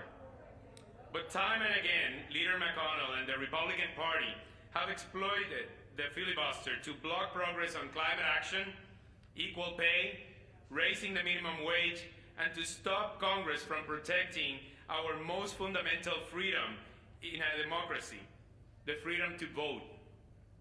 The only way around this extreme obstruction is for Democrats to change the filibuster rule. All but 2 Democrats are committed to this. We now need Senators Manchin and Sinema to stand on the right side of history and do whatever it takes to preserve our right to vote. The choice in front of every senator is a simple one. How do you want to be remembered? Senators can choose to preserve the Jim Crow relic known as the filibuster, or they can choose to preserve millions of Americans' voting rights instead. They cannot do both. They can't. So this Martin Luther King Day, we call on our senators to be on the right side of history and do whatever it takes to pass the Freedom to Vote John R. Lewis Act, Voting Rights Act. History, the American people, are watching, and we'll judge them. Gracias.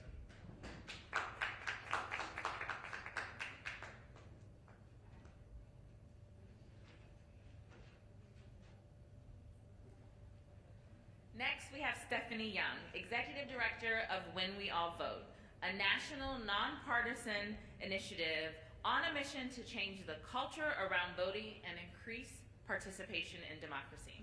Stephanie?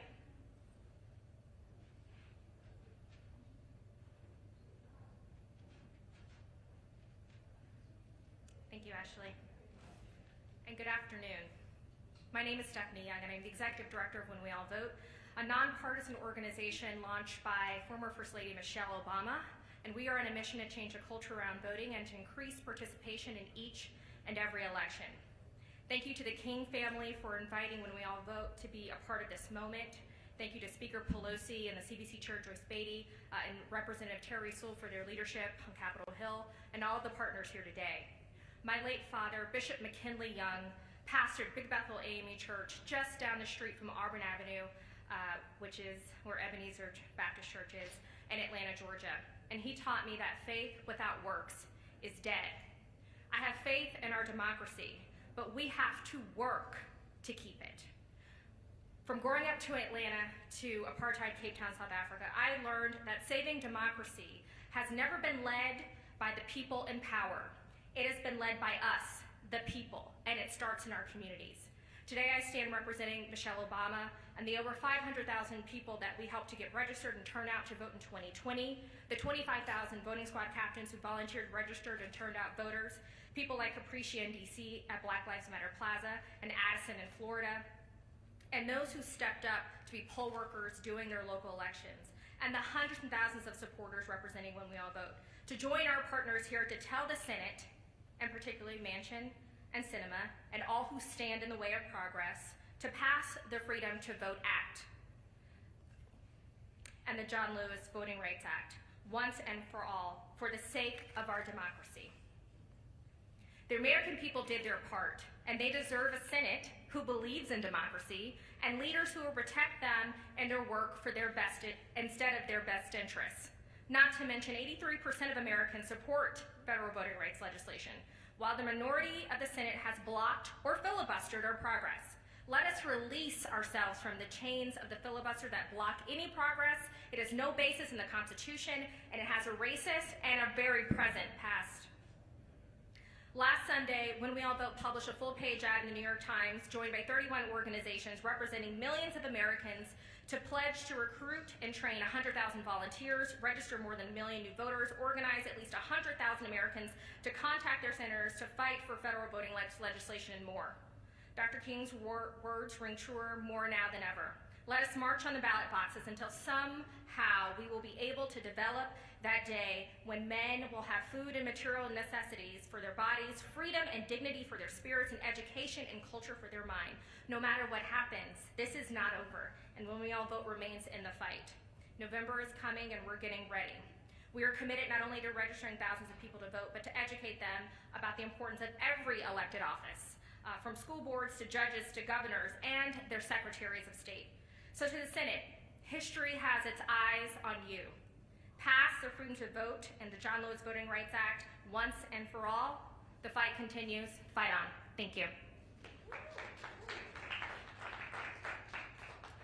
Thank you, Stephanie. We'll now hear from Taifa Smith Butler, the president of DEMOS, a dynamic think tank that powers the movement for a just, inclusive, and multiracial democracy.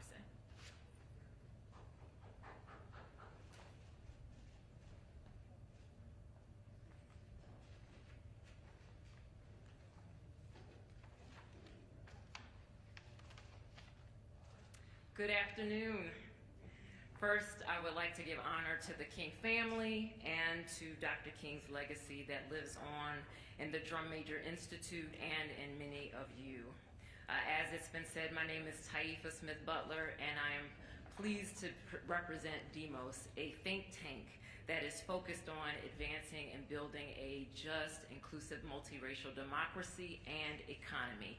And we do that by centering racial equity and the voices and the lives of Black and brown people in this country who have been historically excluded. In the faith tradition that I'm in, I'm reminded of a song, since Latasha has already sung today. Been running with Jesus a long time, and I'm not tired yet. And we've been talking about voting rights a long time today, and I'm not tired yet.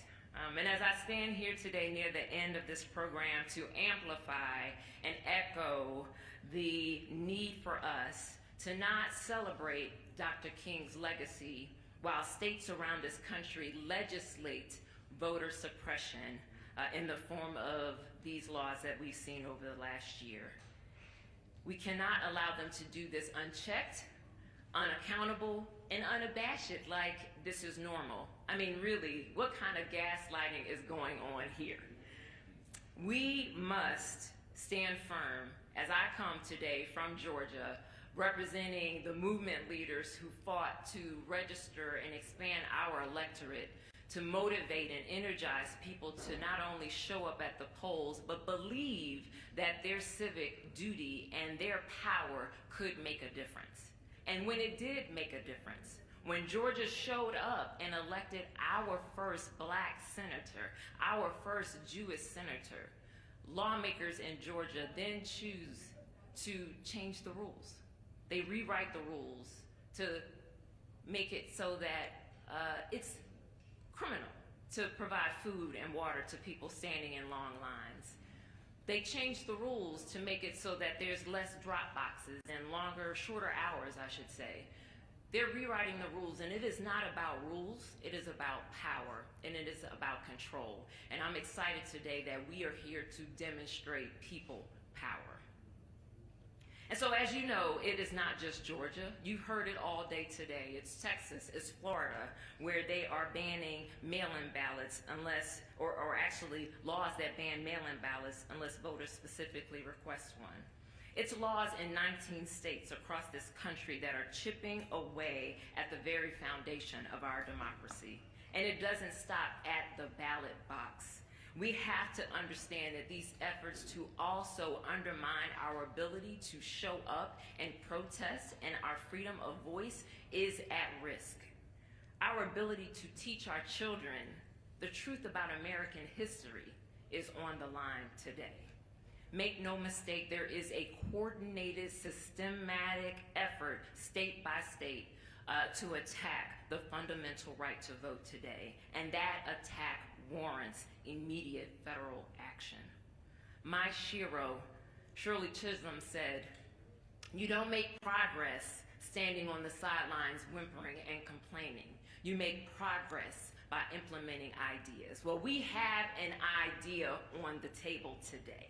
an idea that we must advance in this defining moment in this country's history. And that idea is the Freedom to Vote Act and the John R. Lewis Act, named after a man who spent nearly 3 decades of his remarkable life representing the people of Georgia here in Washington. It is the last great hope of our democracy.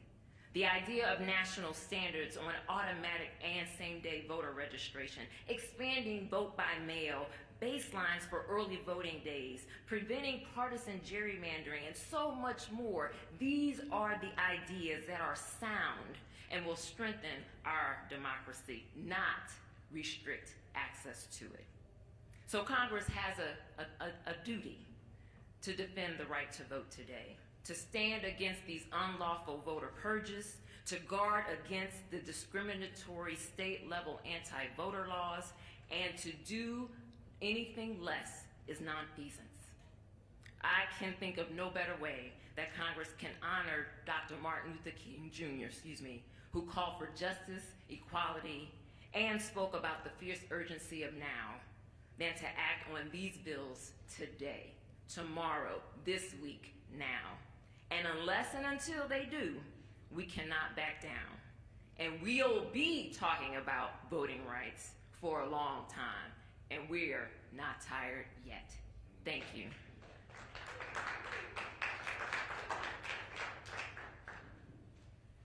Thank you, Taifa. Our last speaker on the program, we'll hear from Virginia K. Solomon, who has led the League of Women Voters since 2018. As the CEO of the League of Women Voters, Virginia builds upon her vision for an inclusive democracy where every person in America has the ability and opportunity to participate and advocate for the issues that matter to them. Virginia?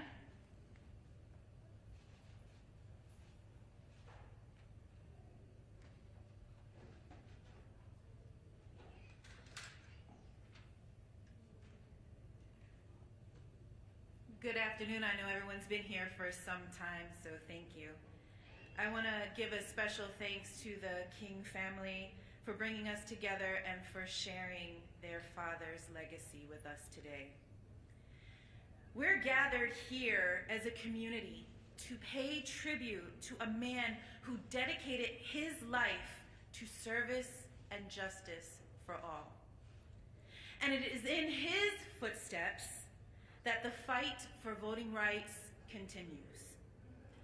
See, we wish we didn't have to be here. Let's make it clear, we don't want to have to be here today. But we must. Because we have a Senate that refuses to pass bipartisan voting rights legislation. And in absence of that bipartisanship, we have 2 senators who are refusing to remove the filibuster as a barrier to this legislation. So now we find ourselves in a historic moment that will define the future of America. Will we become an autocracy, or will we remain a democracy? A recent Quinnipiac poll said that 6 out of 10 Americans believe that our democracy is on the brink of collapse. And there's good reason for that. We have seen our Capitol attacked in an attempt to overturn a free and fair election. We've heard lies spewed in order to sow seeds of distrust. We've seen threats of harm to election workers. We've seen anti-voter bills passed around the country that will limit the ability of voters to cast their ballots. And we've seen gerrymandered districts all throughout the country, ensuring that Black and brown voters' votes will not matter. So these threats, they are real to the future of America. These aren't fake. This is not imagined. But despite this, despite all of these threats, we have hope. We have hope because we know that it is never, never too late for these senators to change their minds. And we will do everything in our power to get them to do just that, to change their minds. Senators Manchin and Sinema, there is no shame in changing your mind. Superman even changed his mind. There's no reason why you can't. And we know we are on the side of justice. We know we are on the side of morality, and we know that we are on the side of democracy. And so we ask you to join us and change your mind. And that is why we take this day, a day that honors the legacy of Dr. King and all the freedom fighters who came before him. Not just to mark how far we've come, but to rally and to lift our voices, to commit ourselves anew to the fight for democracy. And this includes the fight for DC statehood, which is a civil rights issue, which cannot be separated from the fight for democracy and voting rights. Congressman John Lewis, he said that democracy is not a state, it is an act.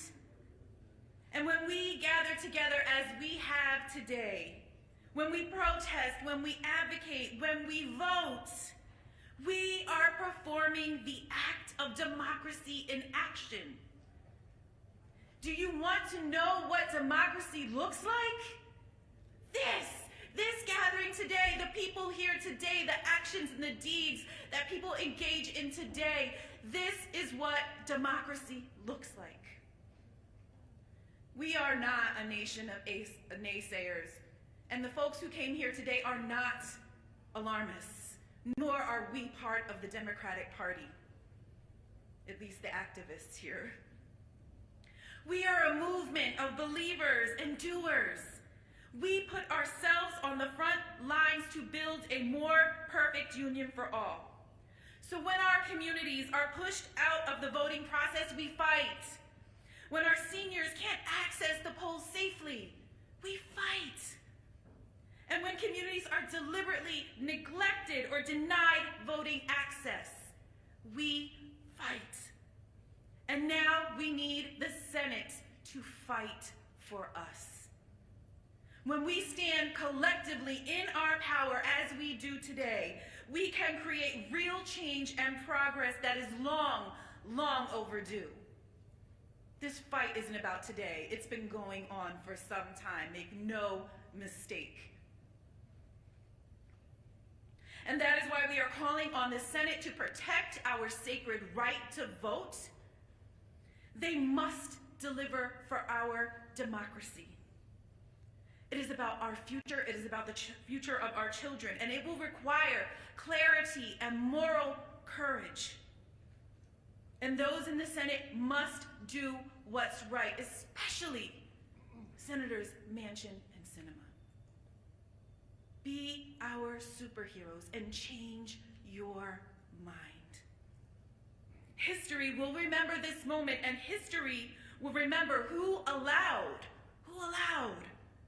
our democracy to collapse or who saved it.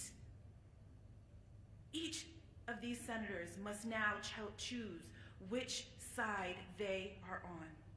And we hope they will choose right.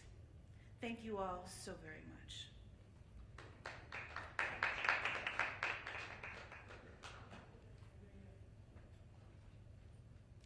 Thank you, Virginia. Now, for the press in the room, we are going to take 3 or 4 questions from the King family, so they will join us back on stage for a short question and answer portion.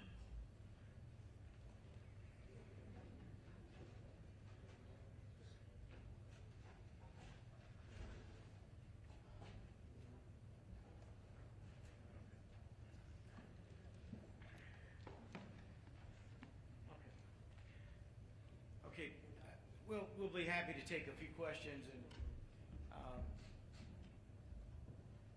I'll let Joel identify whomever. If you state who you are, please, just so we know. Okay, I heard CNN, but I don't see. Hi, Thank you. If the Senate does not pass this, what is your next step? What's the next step? Well, today our focus is getting the nation galvanized, and we'll have to see what happens. A lot is going on here and across the nation today. And so none of us know what the outcome is, but what we know is our focus is today.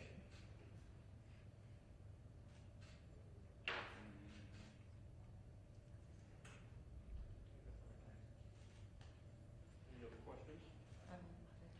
Hello, Jenny from Associated Press. How can we galvanize the young people across the country for activism this week if it doesn't pass tomorrow?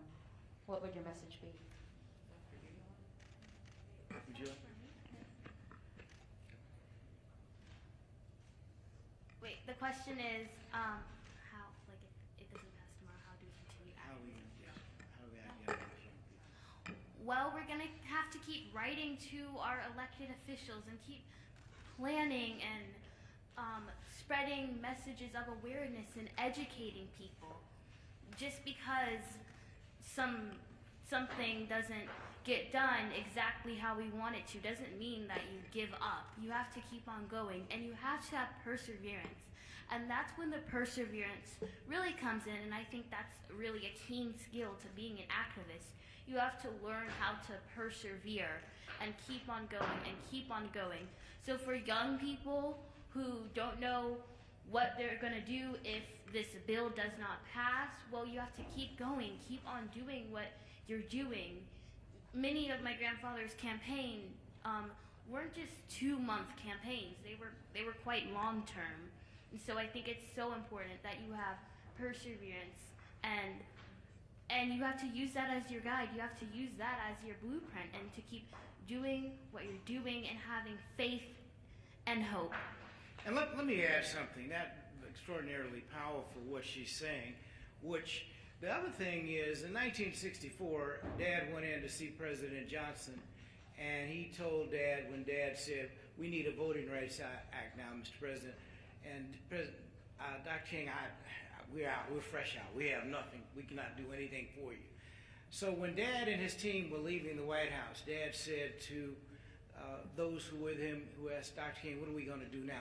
Well, number one, we have to precipitate a nonviolent crisis so that the Congress will have to respond to us. Of course, Selma came, and therein was the opportunity for the president to sign the bill after Congress passed the bill.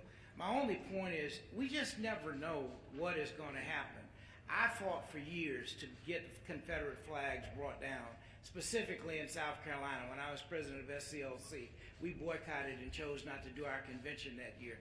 Tragically, 9 members of a church, Mother Emanuel, the pastor, Reverend Pinckney, who was the state senator and close to Governor Nikki Haley at the time, they would not remove that flag. Tragically, after 9 people were killed, the flag was removed. Just last year, a year and a half ago now, tragically, the death of George Floyd, where we had demonstrations in every state in our nation and all over the world. All of a sudden, the relics of Confederate generals have come down all across this nation, and those relics who own slavery all over the world. So my point is, we don't always know what is going to be the catalyst, but what we know is, as my wife said earlier, we're not going to give in, we're not going to give up, we're not going to give out. Hi, Rachel Scott with ABC. Thank you so much for your time. Senator Manchin has released a statement today honoring your father and your grandfather's life. Senator Sinema has also put out a tweet. Do you think that goes far enough, putting out a statement commemorating the life of Dr. Martin Luther King? And what would your message be to each of them in these final hours ahead of that critical vote tomorrow? First of all, I would say that, it's kind of frustrating for people to be releasing statements and you really have not totally adhered to my father's ideals. My father not only gave his life, but he fought for the right to vote. And he and others gave their lives. And again, Senator Manchin says he supports the bill, but he won't move, or has not so far moved on a pathway to say that there's a pathway forward. So my hope and my message to him would be, Senator, you got to go further. You can't say I'm for something but don't have a pathway to it. And that's anybody who's talking about Dad today, because I'm sure many senators also on the Republican side who ought to be ashamed of themselves, who have shut down the process for voter expansion, voter protections. So that's the first thing I would say. And I would ask them the same thing that I asked in my statements earlier. If, in fact, they want to celebrate the legacy of Martin Luther King Jr., I would ask them to think about their own constituents, but I also would ask them to think about Dr. King's granddaughter, Yolanda, who was born in 2008. In 2013, as I said earlier, with the Voting Rights Act being dismantled, which was the cornerstone of her grandmother's legacy. And then last year with Georgia being one of the states that passed regressive and suppressive legislation. And so I would ask them to think about tonight in these final hours, and I would imagine that they will say their nightly prayers, as many do, before they fall asleep tonight. And for them to really think about, as they typed in or thought about the words of Martin Luther King Jr., is this the dream that Martin Luther King Jr. had for his granddaughter and for her peers, for them in their 13 short years to have less voting rights than the day that they were born?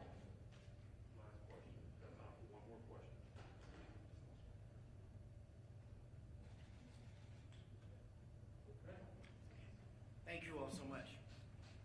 Thank you.